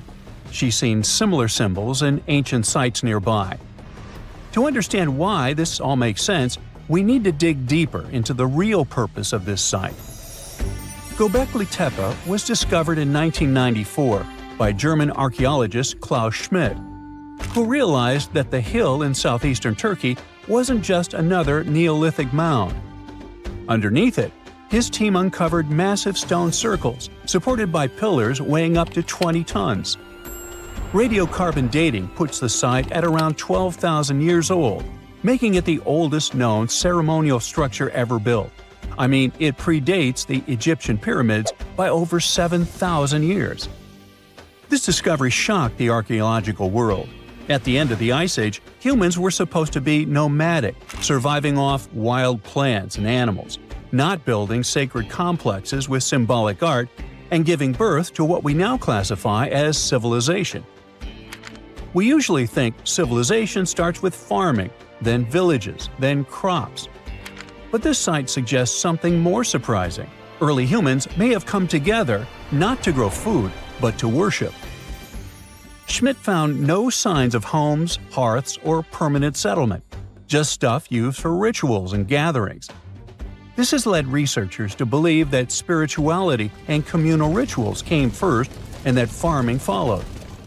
Because to build something this massive, you'd need hundreds of people working together, which in turn would have sparked the need for food, organization, and social structure.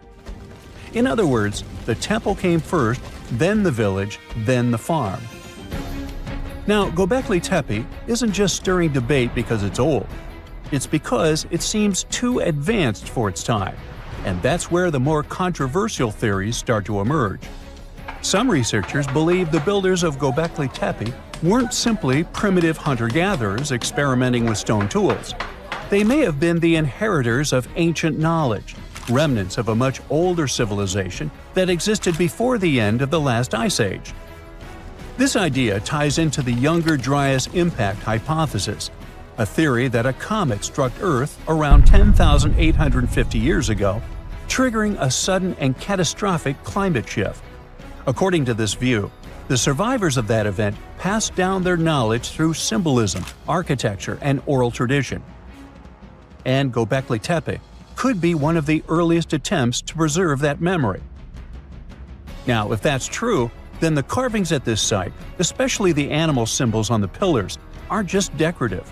They could be astronomical codes, tracking constellations and celestial events. But one pillar might hold the biggest secret of all. It's called the Vulture Stone, and it's freaking archaeologists out. On it, you'll find a strange combination of figures: a headless man, birds, and a scorpion. To the untrained eye, it might seem random, but some researchers believe these are ancient representations of constellations, like Scorpius among them, and that the headless man symbolizes a mass extinction event. Some even argue that this is the oldest known record of a comet impact, the one that triggered the Younger Dryas. And if you're wondering who this older lost civilization might have been, they are called Atlantis, or more neutrally, Civilization X. Theorists like Graham Hancock suggest that this advanced culture, destroyed in the chaos of the comet impact, passed fragments of its knowledge to survivors around the globe. In that case, Göbekli Tepe wasn't the start of civilization, it was the restart. Now, back to the stones. Pillar 43 may look like a celestial calendar at first, but when archaeologists recreated the sky patterns encoded in its carvings, they found a precise snapshot of the sky dating back over 13,000 years. It appears to show a meteor shower, a flood, and humanity's tragic end, aka the Headless Man. A snake rising from the ground might even symbolize tidal waves or destruction coming from below. But the story doesn't end there. Pillar seems to expand on the same disaster, the one they called the Terror of the Sky. You might see animals fleeing, waves, fire raining down. It paints a vivid picture of the meteor shower. But wait! While Pillars 43 and 56 may encode memories of a past catastrophe, Pillar 18 might be a forecast. That stone zooms in on the Aquarius constellation.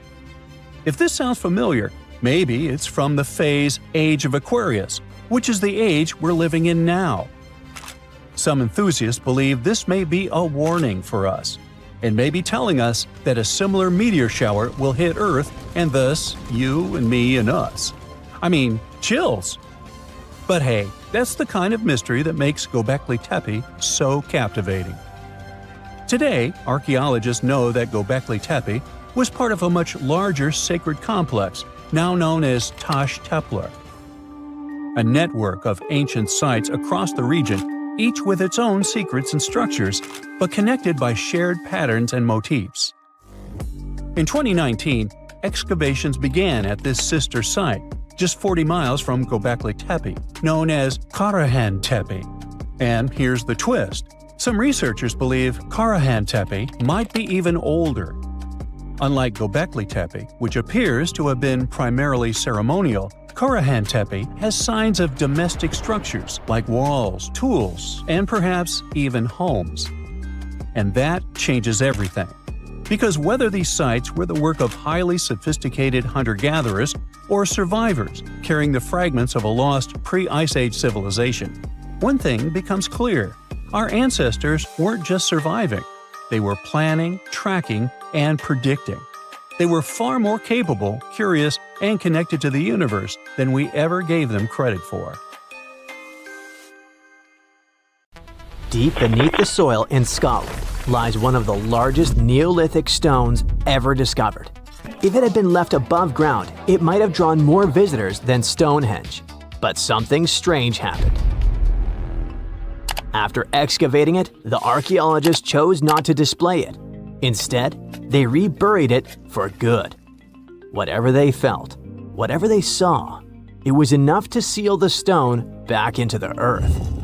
Why, though? I mean, we know Neolithic people drew and carved warnings and important pieces of information on stone. That's why the Cocknose stone was so intriguing when it was first discovered. It all began with Reverend James Harvey, a local minister who stumbled upon this enormous slab back in the 1880s near Clydebank, just outside Glasgow, Scotland. The stone was a typical sandstone, like the ones you'll find in Stonehenge. But it was a smooth type of sandstone that worked as a canvas. When Harvey found the rock, it was covered in swirling rings, deep grooves, and strange cup-like markings. Harvey must have recognized right away that this was no ordinary rock. It was a message from thousands of years ago. As a matter of fact, it was a message straight from 3000 BCE. Cockno means little cups in Gaelic. The ones who named it were literally describing what they were seeing: rings upon connecting rings. These drawings have sparked so many theories. Some experts see them as the earliest forms of written language, like abstract codes that predate words. And then there are those who think the stone holds a map of the sky, a way for Neolithic people to track the sun, moon, and stars. Like the pyramids of Giza, which some people believe are hauntingly aligned with the constellation of Orion. The cups and markings on the Cocknose stone could be aligned with some special constellation. The most bizarre theory is the one that says the stone was used as a portal. One of the scientists says that locals believed that the drawings could indicate this was a place to be reborn, a place where people could sink into the earth, only to be born again. In this life or in the afterlife. If that were true, maybe that's why they hid it, right? Not quite. In the 1930s, an archaeologist named Ludovic Mann heard about the rock and decided to visit it. This guy had an unusual idea and decided to take paint to the site and paint over the markings on the stone's surface. His weird idea had a deeper meaning though. He was trying to connect the dots, literally, and see if the stone worked as an ancient astronomical chart. He thought the carvings might predict solar and lunar movements, even eclipses. Some say that actually what man did was vandalize the slab of stone. That's maybe why archaeologists decided to rebury the stone back in 1965. They noticed markings of graffiti and erosion from the climate and agreed that it was best kept safe under the ground. The Cocknose stone stretches roughly 43 feet by 26 feet. That's almost the size of a bus. What sets the Cocknose stone apart from other slabs of rock is how clear and complex its carvings are. Many scientists call it one of the best examples of this prehistoric art in all of Europe. The patterns that show up there can also be found at various Neolithic sites across Europe and beyond, such as Greece, France, Australia, Spain, Italy, and much more. They all share similar cup and ring markings. To be clearer, this type of prehistoric art is also known as a petroglyph. Petroglyphs are carvings made by prehistoric people right into the surface of rocks. Instead of using paint, they chipped, scratched, or pecked at the stone to create images like animals, symbols, spirals, or scenes from daily life. Yet despite all the attention, no one has cracked the code on the Cocknose stone. Instead, this is what happened. For a while, it rested quietly beneath the soil until it was dramatically unearthed back in 2016. I say dramatically because this decision shook the archaeological community. Archaeologists from the University of Glasgow decided to reopen the site to study the rock once again. But this time, instead of exposing it to the elements, they used drones and high-tech 3D scanning to capture every groove and swirl with shocking detail. The team created a digital replica so precise it could be studied without ever touching the real thing ever again. This new approach gave hope that one day the Cocknose stone might finally reveal its secrets, or at least help us understand what Neolithic people thought was worth carving into stone and hiding beneath the earth. But this digital resurrection came with a price. The real stone, vulnerable after centuries underground, had to be buried once more, shielded from the various hands and, let's face it, smelly feet of the modern world. Now, the Cocknose stone sleeps once again beneath the Scottish soil. Something needs to be clear here is that although researchers haven't decoded the symbols on this rock yet, they do know one thing. Neolithic rock art was a powerful form of communication and spirituality for ancient communities. These carvings were carefully etched onto rocks, scattered across hills, grazing lands, and near water sources. They likely served practical purposes such as marking important locations or guiding seasonal movements, but their significance went far beyond that. For Neolithic people, these carved stones were deeply spiritual, acting as connections to ancestors, natural forces, and sacred landscapes. The rocks carried meaning as part of a larger relationship between people and their environment. They helped turn the landscape into a living map of both everyday life and spiritual belief. That's probably why we find it all over the world. On the subject of mysterious rocks, we need to talk about these petroglyph-filled rocks that also actually sing. I want you to meet the Kupgal petroglyphs, which are located in Bellary district of Karnataka, India. This Neolithic or Stone Age site was first discovered in the late 1800s, lost, and then rediscovered in the early 21st century. These petroglyphs were carved into the dark surface of dolerite rock. Different from the soft and tender sandstone, the dolerite rock is a hard, dark volcanic rock formed from cooled magma. This fascinating rock art focuses mainly on cattle, specifically the long-horned humped variety we still see in the region today. These aren't just random doodles. Some of the cattle are drawn solo, while others appear in scenes facing off against each other, being ridden by human-like figures or surrounded by people with bows and arrows, maybe representing hunting or capture. Beyond cattle and humans, there are a few other animals like elephants, tigers, deer, and some abstract symbols like dogs, ladders, or footprints. But there aren't big narrative scenes. The most interesting thing here is that Kupgal, apart from being visually expressive and super important, also sings. Among its most unique features are the so-called rock gongs. These rock gongs are boulders with natural cup-like depressions that ring out like bells when they're struck with smaller stones, often called a hammerstone. What happens is that instead of emitting a dull thud, the rock sings. It's like Earth's own xylophone. This is a real phenomena that can also be found in other parts of the world. These so-called musical rocks emit resonant metallic tones that can be heard for hundreds of feet. Most rocks, when you hit them, don't produce sound because they absorb energy. But certain types of rocks, usually the harder ones, are more dense and at the same time elastic enough to vibrate when they're struck. In many ancient cultures, sound was used for more than mere entertainment. For many cultures, sound was used as a bridge to the divine. So researchers suggest that these gongs might have been used in spiritual ceremonies and gatherings. Now, history isn't just carved in stone, but these drawings on 11,000-year-old rocks might be warning us about a freaky future. Both the Mayans and the people at Göbekli Tepe made big predictions about humanity's future. What's eerie is that despite being hundreds of miles and years apart, they used similar symbols.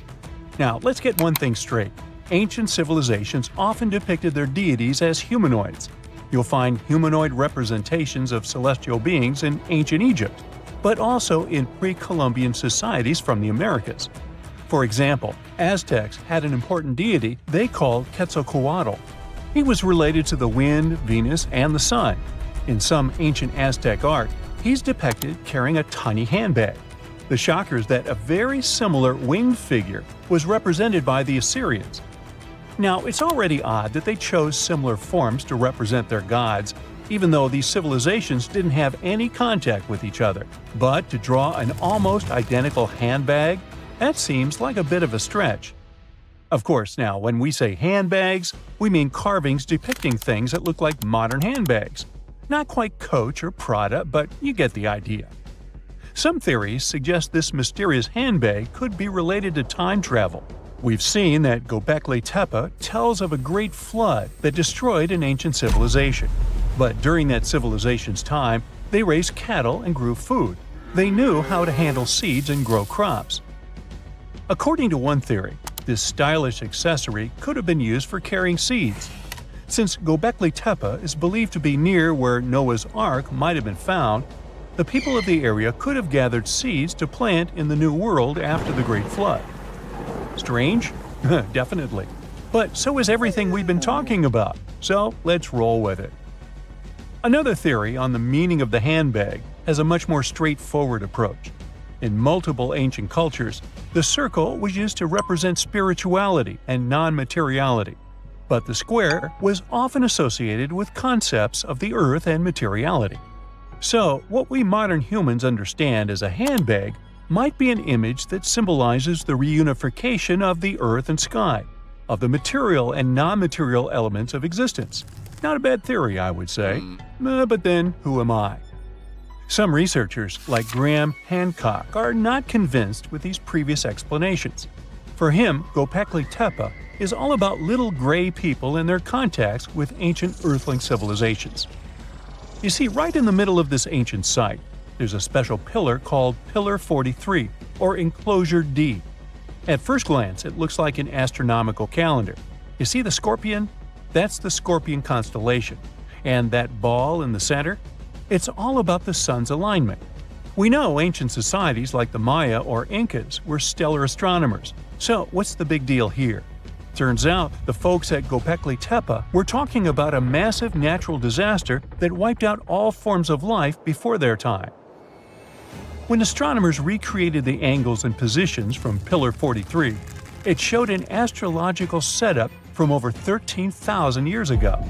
The stone also depicted a tragic event, a mix of a flood and a meteor shower. The headless man? That's humanity's tragic end. And the snake from the ground? Giant waves washing over the earth. And it's not just one stone telling the tale. Pillar 56 shows more of the Younger Dryas event, or as it's called, the terror from the sky. You see animals fleeing and waves crashing as the meteor shower hits. But wait, while Pillar 43 gives us the exact date of the last disaster, Pillar 18 in Enclosure D gives us the date of the next possible wipeout. The art depicted in this pillar zooms in on the constellation of Aquarius. Now, you might have seen the movie The Age of Aquarius or heard some woo-woo theories about how we're entering this phase right now. You see what I'm driving at? Göbekli Tepe might be giving us the date of the next disaster so that we have time to prep for it. These images could be a survival guide for humanity. Or not. Now, this would be bananas if it weren't for one piece of evidence. Let's check the facts. The Enki comet, discovered in 1786, used to be part of a megacomet, 100 miles wide, made of ice, metal, and rock. It broke up and formed a debris field. Now, instead of one huge comet, we've got millions of smaller ones. When the Earth passed through that debris, the folks at Göbekli Tepe saw a firestorm of comets, all coming from the Aquarius constellation, just like on Pillar 43. Now, here's the supposed scary part. We pass through that same debris field every year. If you're watching this in September, October, or November, we're flying through it right now. It could happen that these debris fall onto the surface of the Earth all over again, repeating history. But so far, that's just a theory. The mind-boggling question is, how did the people at Göbekli Tepe know about an event that happened before they were all born? In 2019, excavations kicked off at Karan Tepe, about 40 miles from Göbekli Tepe. But research suggests it might have been settled even earlier. Göbekli Tepe seems to have been a place of worship or an observatory, but Karahan Tepe shows signs of a structured society. Excavations at Karahan Tepe reveal artifacts like intricate carvings, tools, and even possible remnants of buildings. This suggests that these people were not just hunters and gatherers, but had a structured society with spiritual or ceremonial practices.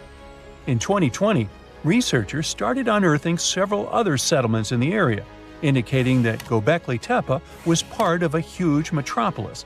The whole site is known collectively as Tas Tepler. The thing is, the math around all this has scientists baffled. Around that time, Earth was just leaving its last ice age, and scientists used to think Stone Age civilizations were primitive. But evidence keeps showing up, proving that wasn't the case. For Göbekli Tepe to have existed with that level of tech 12,000 years ago, there must have been an even earlier civilization. That kind of tech doesn't just pop up out of nowhere. And hey, we've got plenty of other proof of advanced societies. Take the Mayans, for example. Recent discoveries have shown they were even more advanced than we previously thought.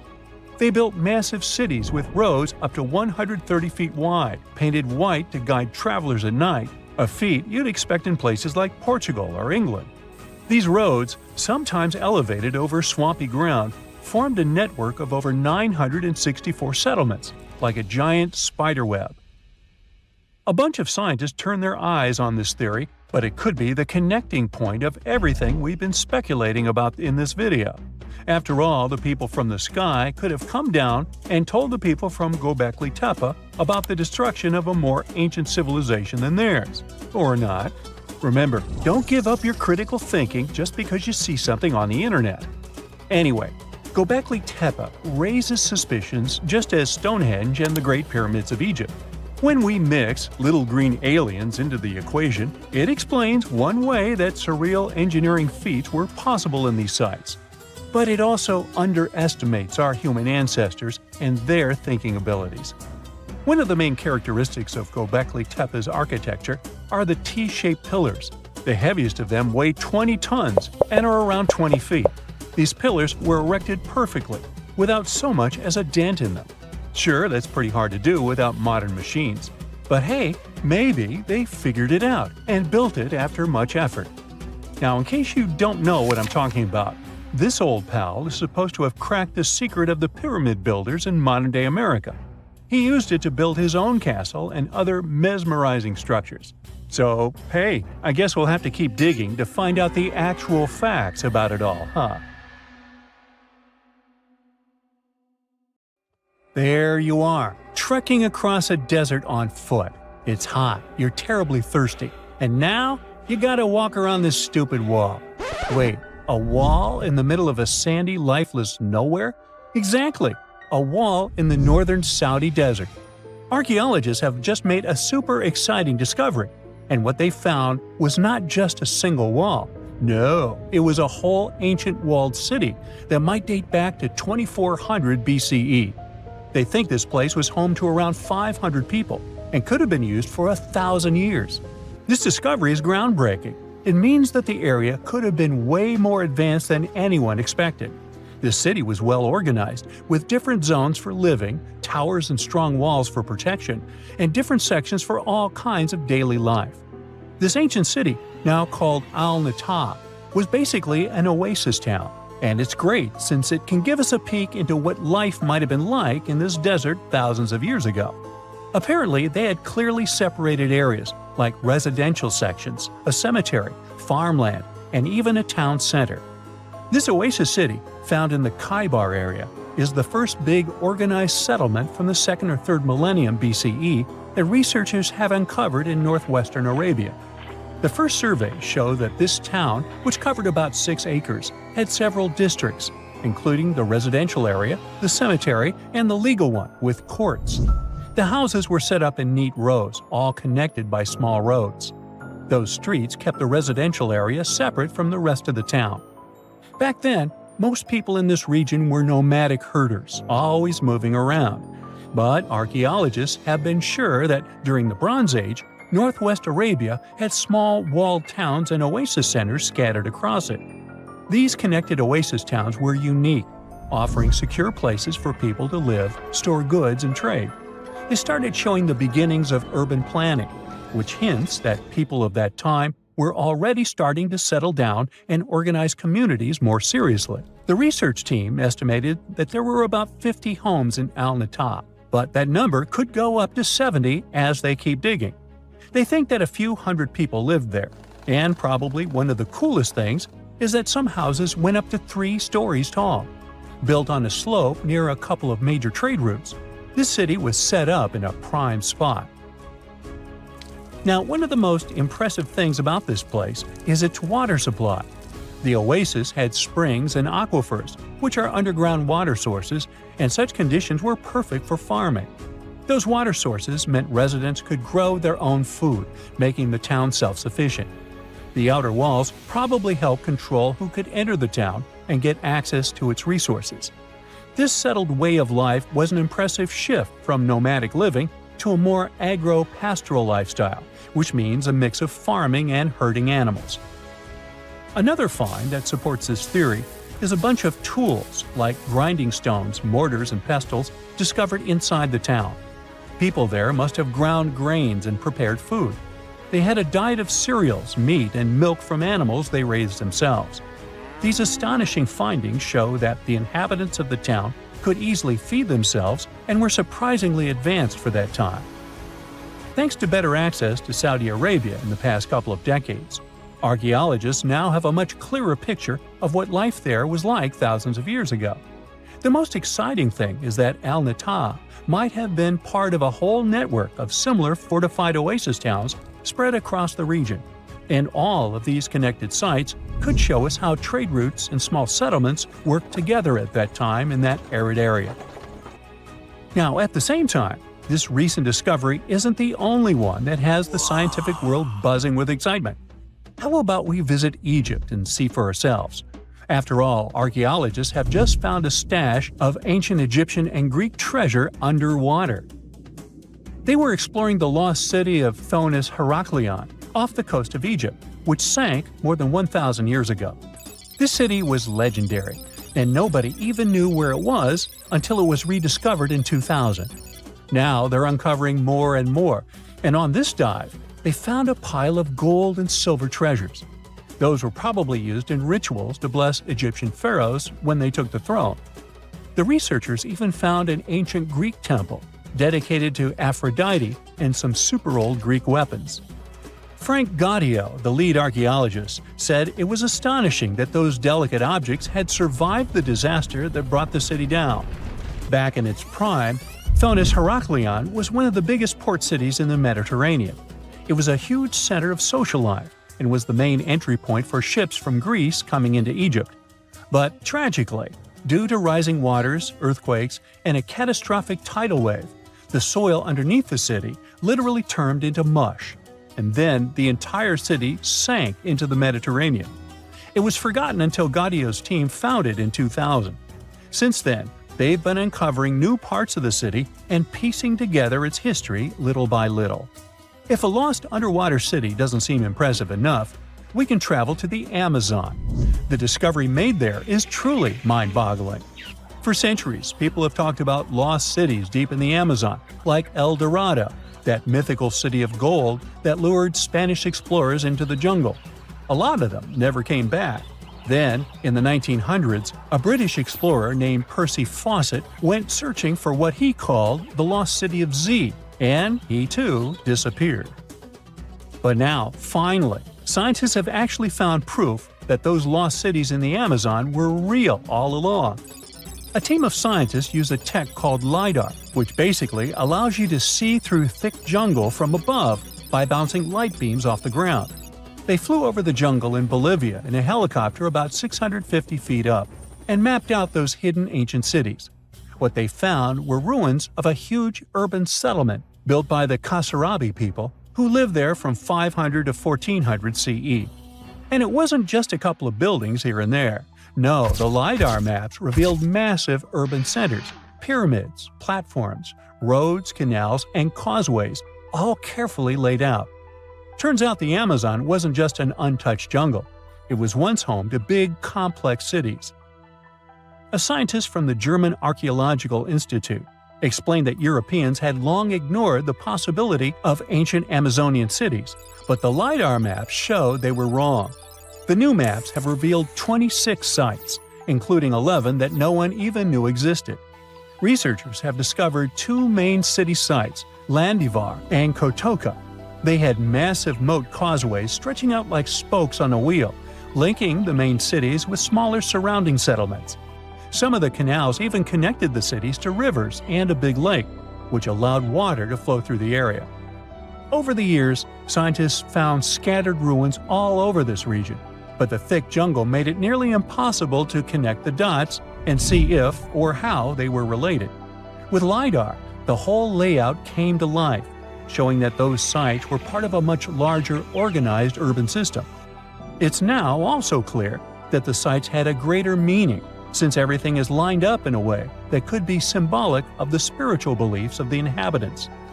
The Kasarabi culture isn't as famous as the Maya, but they had a thriving society in an area that faced huge challenges, like yearly flooding. And although the nearby Andes had their own monumental sites, the Kasarabi were doing something absolutely unique.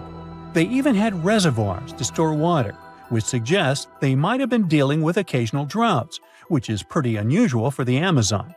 Actually, those terrible droughts could be why the Kasarabi eventually left their cities around 1400 CE. Mirror check. You've got your beige parka on, your chisel is packed, and your overnight plane ride to Saudi Arabia is booked. You know what this means, right? Unfortunately, you weren't cast in the remake of Dune. It just means that you're ready to go explore the world's largest desert areas in the hopes of uncovering prehistoric secrets about our ancestors. Let's get one thing straight. If you ever thought that deserts were empty spaces, think again. They might be filled with sand as far as the eye can see, but they also hold a lot of history, you know, because before humans settled down in cities and towns, we were nomadic people, and we traveled all around the globe looking for food, water, and shelter. So we had to come up with some interesting stuff to survive. Like this thing that was found in the desert of Saudi Arabia. Do you have any idea what this could have been? Over many years, scientists have discussed the origins and use of huge structures such as these ones. It seems our Neolithic ancestors were way smarter than we gave them credit for. They didn't spend all their hours around the fire carving weapons out of stone. No, they were also practicing their architectural skills. These huge stone structures are called desert kites, because if you look at them from a distance, well, they sort of look like kites. Archaeologists have arrived at the consensus that these kites were used to lure animals in. This way, it would make it easier for our ancestors to guarantee their week's food. But that's not all. Take a look at these monolithic structures right here. They show us that our ancestors probably drew on rocks, the blueprint of what they were going to build on the ground. Just like modern-day architects, desert kites could be miles long, so they drew out a plan before actually building them. The most surprising feature of all is that these kites were built even before things such as Stonehenge. We're talking around 7,000 to 9,000 years ago. Over the last decade, scientists have been able to identify over 6,000 desert kites spread across the Middle East and West and Central Asia. If you don't think this huge, try building something this large without the help of any drones. It looks like a pretty difficult feat to me. And apparently, Saudi Arabia's desert is filled with more amazing things. Scientists have found mysterious stone structures that are older than the pyramids of Giza in Egypt. So of course, you can't wait to go check that out. Can we all agree that carrying around heavy rocks to build a pyramid without the help of modern technology sounds absurd? I mean, how on earth did they do it? Now imagine turning back the clock about 2,000 years into the past and finding humans that built similar gigantic structures in isolated areas. Take a look at these so-called mustadils.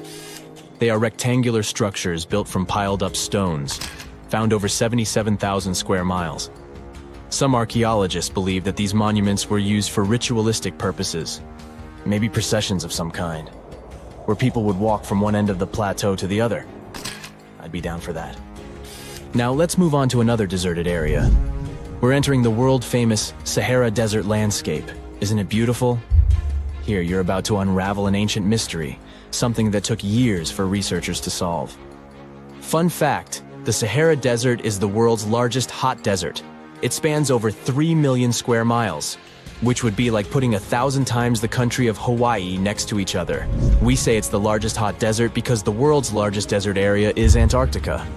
But we all know temperatures over there are freezing, not the typical image of when we think of a desert. Deep into the desert, near the Algerian town of Fougeret et Zoua, something strange was found. For decades, these tiny dots appeared on images of Google Earth, but nobody could explain what they were. Some scientists were sure that these circles are the result of oil activity in the region. Others guessed that these were ancient fogeras or ancient water wells. There are dozens of them, stretching for miles and miles in a straight line. The strange thing is that they are always far away from any town, road, or human activity in general. So what was or is their purpose? If you had to take a guess, what would you say? Remember we talked about how our ancestors had to be creative in order to survive in the desert? Let's try to walk in their shoes for a minute. Imagine you're a nomadic hunter-gatherer living in a desert area. You spend your days basking in the hot sun, trying to count all the grains of sand around you. But you also need to eat and drink water. But how on earth do you get water in a desert? Sure, you can hope to keep running into oasis every week or so, but that seems a bit risky, doesn't it? That's why North African people invented the so-called fogaras. The fogaras are a 2,500-year-old irrigation system. Locals would dig deep wells in elevated areas, wells deep enough to tap into underground water. Then, they would dig parallel shafts at regular distances. This way, the water would flow from the main well down into all the shafts and irrigate entire areas. Travelers could stop by the shafts and quench their thirst. They could also raise livestock and tend to crops. Pretty clever, huh?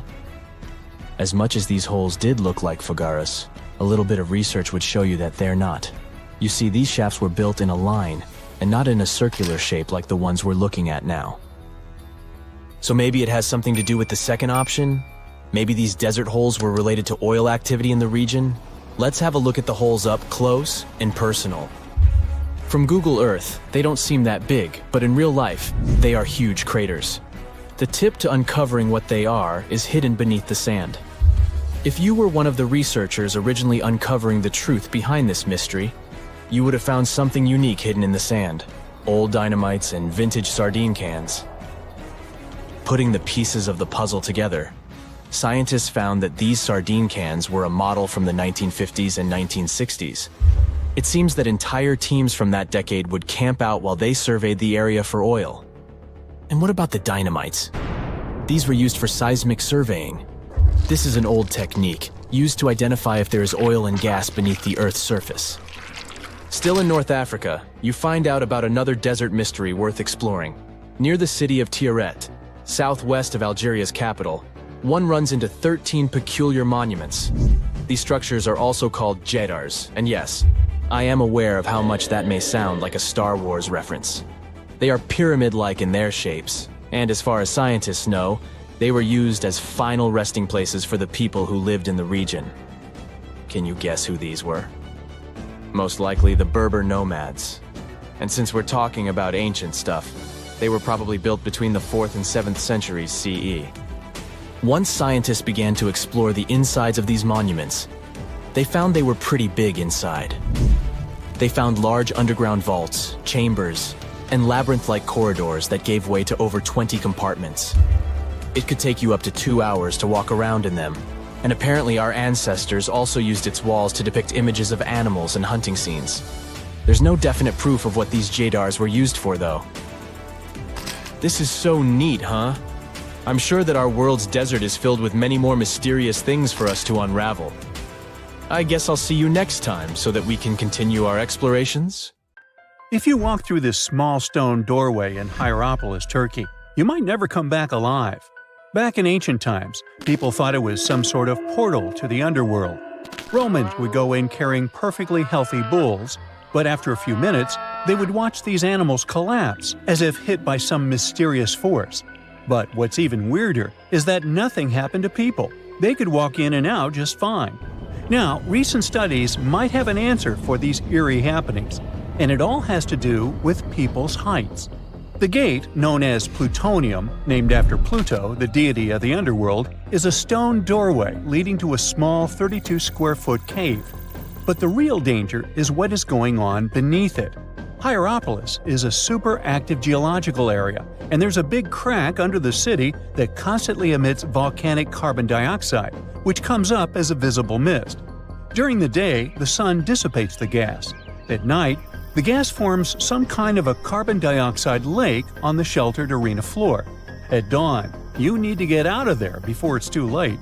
This whole place can turn particularly life-threatening right before the sun rises, when the carbon dioxide concentration, about 15 inches above the arena floor, reaches 35%. That means birds, bulls, and even humans can suffocate and pass away in just a couple of minutes. But there is a scientific reason that explains how Romans could get out of there unharmed. The carbon dioxide concentration drops quickly with height. So animals perished while their handlers, being taller and standing up, could walk out and breathe safely. Most people can't stay inside the Bagarn fort after sunset. This 16th century fort, located about 146 miles from Delhi, is known as one of the most haunted places in India. During the day, the area is bustling with visitors who can walk through the main gate of this once grand fort city and check out the ruins of temples and palaces. But they will also see this big sign at the gate that dramatically warns everybody that all access is strictly forbidden after dark. That's probably because at night, according to locals, women can be heard screaming and crying in that place, along with the sounds of bangles breaking and strange music. Others have reported seeing shadowy figures and flashing lights among the ruins, or even smelling a strange perfume floating around. Yawata no Yabushirasu is one of Japan's most restricted forests, located in Ichikawa. The forest itself is a small area, covering just a little more than 40 square yards, and it is mostly a thick patch of mosu bamboo. Its location next to a parking lot and modern buildings makes it seem less intimidating, but don't be mistaken by its appearance. Since at least the 19th century, people have said that anyone who enters this forest is bound to disappear and never be seen again. So, as soon as you arrive, a sign near the forest tells you about its history and the curse believed to be linked to it. Some rumors suggest the creepy presence of an ancient samurai lord walking around. Other legends say that the forest hides a bottomless pit filled with poisonous gas. Whether these stories are true or not, today the area is enclosed by stone walls, and entry is still strictly prohibited. In a valley called the Dark Entry Forest in Connecticut, you will find Dudleytown, but you definitely shouldn't go inside. Not only has the land been private property since the 1920s, but it is also known as one of the spookiest places on Earth. This place was first settled in the early 1740s, and many of the original settlers were from the Dudley family. That's why it's called Dudleytown. There's a local rumor that the town's founders were descended from Edmund Dudley, an English nobleman who lost his life for treason. The legend says this curse followed the Dudley family all the way across the Atlantic to America, and their misfortune is said to be responsible for crop failures, mental problems, and several tragic incidents in the village. Again, it is all just rumors, since historians haven't found any real evidence to support these claims. Still, the pitch-black surroundings and the eerie Blair Witch Project vibe going on in that place fueled ghost stories in the 1980s. This led to many cases of vandalism in the following decade, and because of that, the landowners closed the area to the public. This old abandoned building used to be the fancy palace of King Farouk's family, who was the penultimate king of Egypt back in 1936. After his family members passed away, the palace was turned into a morgue. Locals say that today, the whole place is super creepy and off-limits. Some people have reported seeing light bulbs flicker and shadows move around, making strange noises. Once, a group of kids allegedly went inside and totally freaked out when they found all the doors had suddenly disappeared, leaving them in complete darkness. They had no choice but to start screaming for help. This Hawaiian island has been off-limits to people for over a century. It's called Ni'iau and is the smallest inhabited island in Hawaii, covering around 69.5 square miles. It has around 84 residents. The island doesn't have cell phone service, paved roads, or power lines, just solar panels for electricity. A single family has privately owned the island since 1864, when a Scottish farmer bought it for $10,000, which would be around $250,000 today. The island has stayed in the family, passing down to its descendants, the Robinsons. They have kept it private ever since, so access is highly restricted and basically by invitation only. The Erdstall tunnels are a network of about 2,000 mysterious underground passageways mainly found in Central Europe, especially in Austria and Bavaria. These tunnels are usually narrow and cramped, often just wide enough for one person to squeeze through at a time, and they are believed to date back to the Middle Ages, as far back as the 12th century. What's really puzzling about these tunnels is their purpose. Despite a lot of research, nobody really knows why they were built.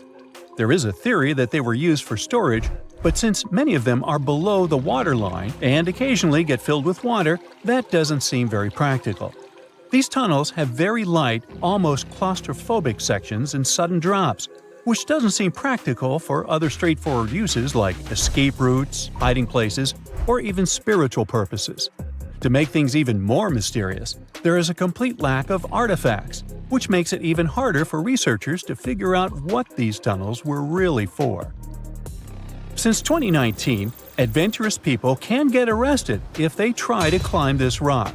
Uluru, also known as Ayers Rock, has been off-limits because it is now considered a sacred site for local communities. But the fact that it is also extremely dangerous probably played a big role in the decision to close it off to visitors. This rock is 1,142 feet high, which is about the height of an 80-story building. The climb to the summit can be very slippery, and high temperatures, which can hit 116 degrees Fahrenheit in the summer, have led to people passing away from dehydration and heat-related issues. Something even creepier happens at the top of the rock right after storms. When it rains, small tadpole-like crustaceans called shield shrimp hatch in temporary waterholes and rock pools on top of Uluru. These extraterrestrial-looking creatures are about 3 inches long, and they spread their super-resilient eggs everywhere. When enough summer rain comes, they hatch and go wild, feeding on microorganisms and bacteria in the water. How these strange creatures end up in the fleeting pools on top of Uluru is still unclear, but the most likely explanation is that their eggs might travel there with the wind. About 14,000 years ago, some super-skilled builders from another planet landed on Earth. Their mission was to help build a massive stone complex with perfectly interlocking blocks. They used some advanced technology, centuries ahead of their time, and once the job was done, they disappeared without a trace. This is not a sci-fi plot, but one of the theories trying to explain the mystery of Puma Punku. Scientists don't officially accept it, but they still don't know for sure how, when, and who built this impressive construction. Puma Punku is part of the ancient city of Tiwanaku, near Lake Titicaca in Bolivia. Tiwanaku is an important place in Inca traditions. They believed it to be the place where the world was created. Historians believe Puma Punku was built around 536 AD. The first Europeans discovered it in the middle of the 16th century. At the heart of Puma Punku, there is a huge, terraced platform filled with massive stone blocks, some as big as a school bus. The largest one weighs a jaw-dropping 131 tons. That's heavier than 20 elephants. Even the smaller rocks are as big as a couch. Archaeologists believe there were at least 5 big gateways, as well as several smaller ones that may have been part of a grand monument. The site is built using 2 types of stone, red sandstone and andesite, which is one of the hardest rocks on Earth. The 8-shaped blocks of the construction fit together like puzzle pieces. They all look the same, as if they were mass-produced in a factory. But that should have been impossible for an ancient civilization. Even the smaller rocks are as big as a couch. These blocks were carved with precise holes and grooves to fit together. Builders made perfectly straight lines, cut identical angles, created smooth surfaces, and drilled holes. Some scientists believe they may have used advanced techniques, but there's no record of the tools they used.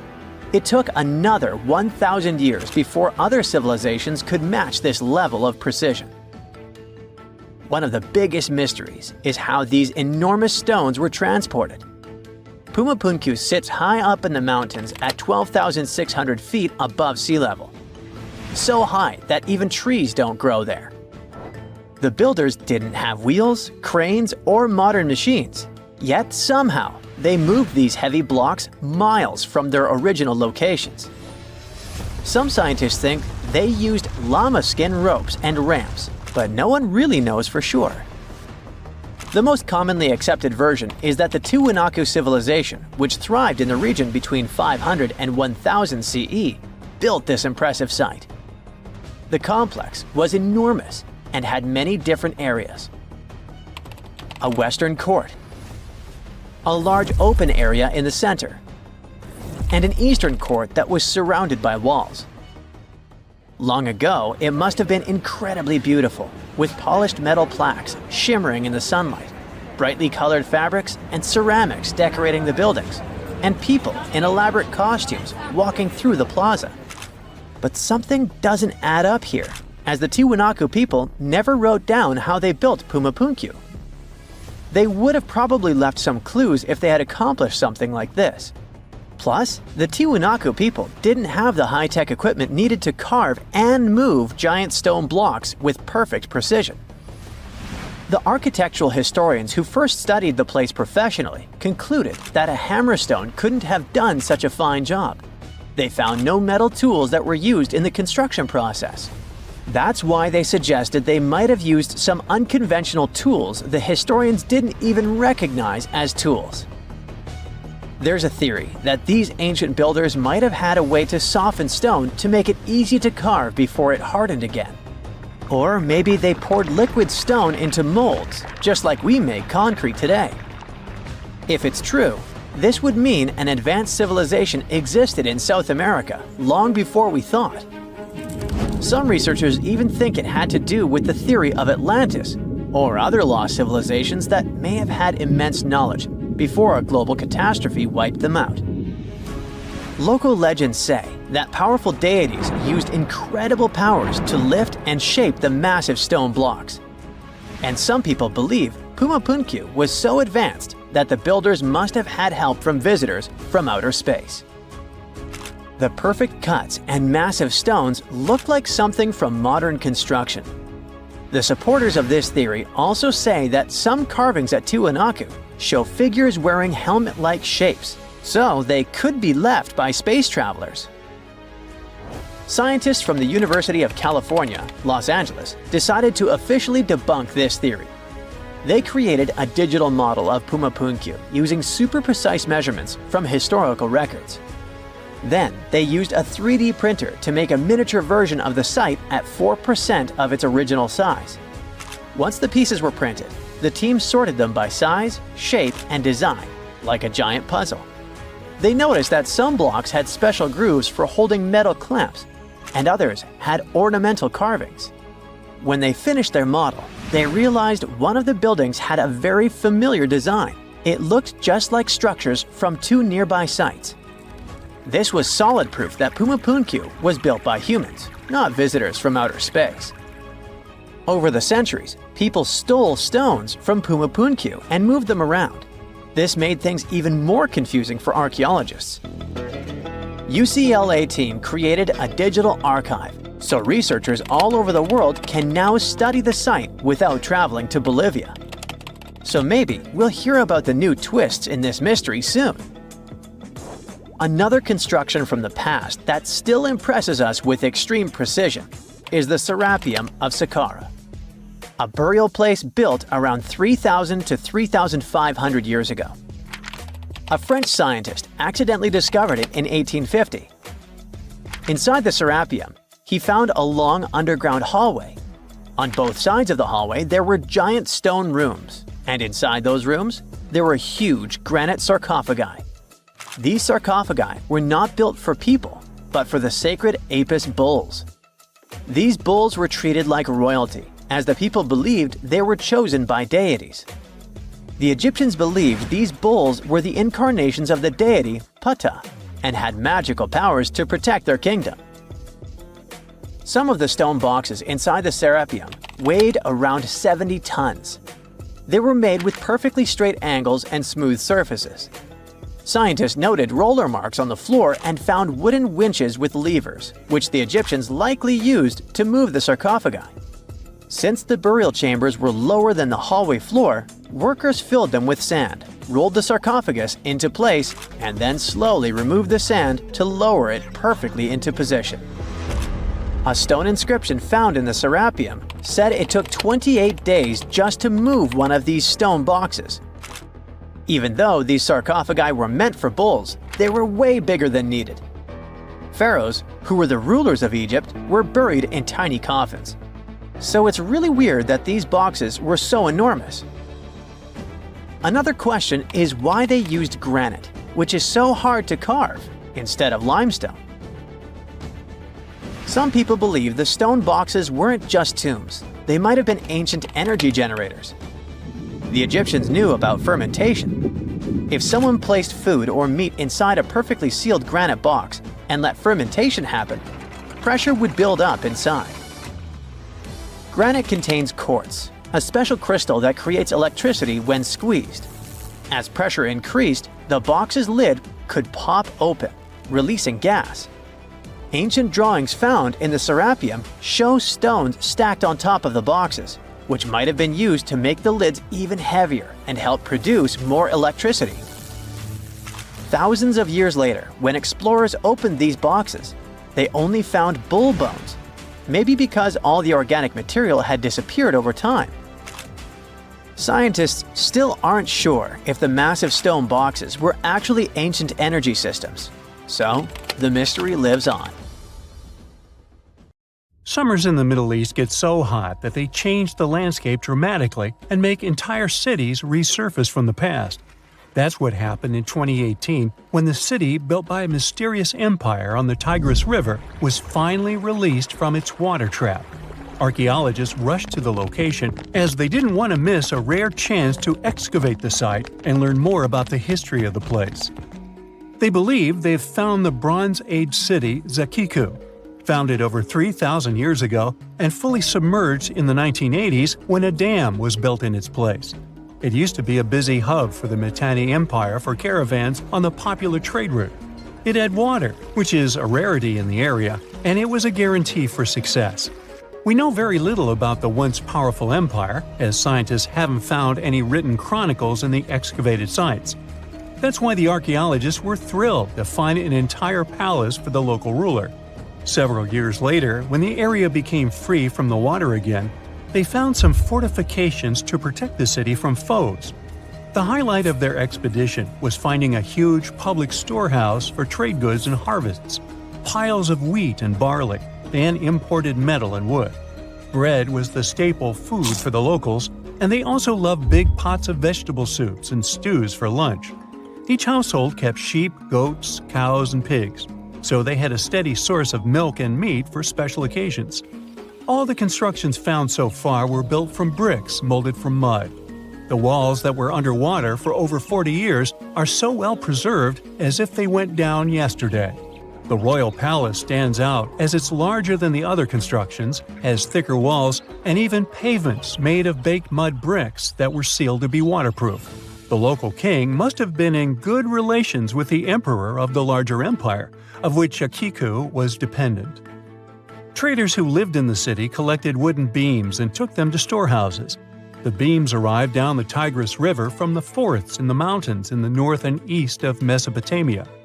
Merchants came here to sell their goods and then crossed the Tigris on their way to the borderlands. Zakiku was thriving as a center of commerce for about 6 centuries until it was hit by a massive earthquake in 1350. Archaeologists found 5 ceramic vessels holding over 100 clay tablets made close after the earthquake. It's almost a miracle that small tablets of unfired clay managed to survive underwater for decades. People who created those must have carved notes on clay while it was still wet. They wrote about anything, from newly stored harvests to notes for other kingdoms. Then they would let the message dry in the sun. Scribes even had to learn a different language so that everyone outside the city could read it. Scientists believe the tablets they found used to be part of a private archive. They hoped to decipher the notes to learn more about the history of Zakiku and the whole empire after the terrible earthquake. The damage to the buildings was so enormous that it was impossible to restore Zakiku to its former glory, and if there had been any survivors, they must have left the city. Several decades later, the Assyrians, who also lived in Mesopotamia, settled here. They built their houses on the ruins of the abandoned city and used whatever structures they could find from the previous residents as outer walls. But they stayed here only for 50 years, then decided to build a new capital on more fertile soil to make some good cash from agriculture. Archaeologists working in Zakiku had to halt excavations when the water levels went back up and covered the city. They sealed the ruins in tight-fitting plastic sheets and put stones and gravel on top. They hope it will help protect the priceless site from water erosion and prevent it from disappearing again. They realize how important water from the dam is for the region, but if it recedes again, they say they'll definitely continue the excavations. There was a bustling community in today's Taklamakan Desert in China around 1,600 years ago. It lived along the Naya River, which ran through the desert for miles and got its water from the melting snow in the mountains. After 3 years of work in the area, archaeologists and scientists managed to dig up 8 tombs in the desert. Thanks to the desert heat, the clothes and artifacts inside them were almost as good as new. The people who wore those must have lived in the ancient city of Naya. Naya used to be part of a prosperous kingdom at the heart of the Silk Road trading route and had a population of over 3,000 people. Then, desert sands went rogue and swallowed the city whole. Archaeologists only found the ruins of Nija in the early 20th century. Scientists from different countries have tried to solve its mysteries. It looks like the tombs discovered at the end of the 20th century belonged to the wealthy. There were some expensive items inside: a quiver and bow, metal arrowheads, gold earrings, and a glass bead necklace, a lacquer box with a comb, makeup, and a sewing kit in one of the tombs. There was also some silk of top quality, and even the bright colors like green and yellow haven't faded on it. The fabric also had Chinese characters with quotes from historical books, which helped scientists identify the period in which it was made. Archaeologists later found a large dwelling site and the clearing of 3 ruined buildings. It will probably take many more years to understand why the city had fallen and what happened to its people. Saudi and French archaeologists teamed up near Riyadh, the Saudi Arabian capital, and stumbled upon an ancient settlement dating back 8,000 years. The scientists used all sorts of cool tech, like laser scanning, drones, and aerial photography, to unearth this Neolithic-era gem. They found the settlement in a local archaeological hotspot. Among the treasures they uncovered were a stone temple, remnants of an altar, and over 2,000 graves. All these finds tell us about ancient practices and rituals. The team also found the foundations of 4 massive buildings, corner towers, and open-air courtyards, all with underground reservoirs to store water for agricultural use. There was also a smart irrigation system with canals and cisterns, which let the city thrive in one of the driest deserts in the world. Rock drawings etched into the nearby mountain depicted the daily life of the locals. The excavations have been going on in the area for over 40 years, and scientists still keep finding new artifacts to answer more of their questions. Fishers have stumbled upon ancient bones, tools, and artifacts that are 9,000 years old on the North Sea floor. British and Dutch archaeologists and paleontologists rushed to see the finds as they were hoping it could be evidence of the submerged Doggerland. And they weren't disappointed. There were even perfect sets of footprints left by Mesolithic people who lived here. 12,000 years ago, during the last major ice age, the British Isles weren't islands at all. There was a landmass made of many hills, marshlands, and dense forests that connected them to the European continent. That landmass was Doggerland, where a prehistoric hunter-gatherer society lived and thrived. But then, the sea level started going up at the speed of 3 to 6 feet a century as glaciers were slowly but surely melting. The locals had to move to areas that today belong to England and the Netherlands. Experts decided to learn more about the history of Doggerland, using data from oil companies working in the North Sea. So far, they've created digital models of what the area of 18,000 square miles might have looked like before it vanished beneath the waves. They still need to analyze samples of ancient insects and plants and the DNA of animals to get a full picture. That's it for today. So hey, if you pacified your curiosity, then give the video a like and share it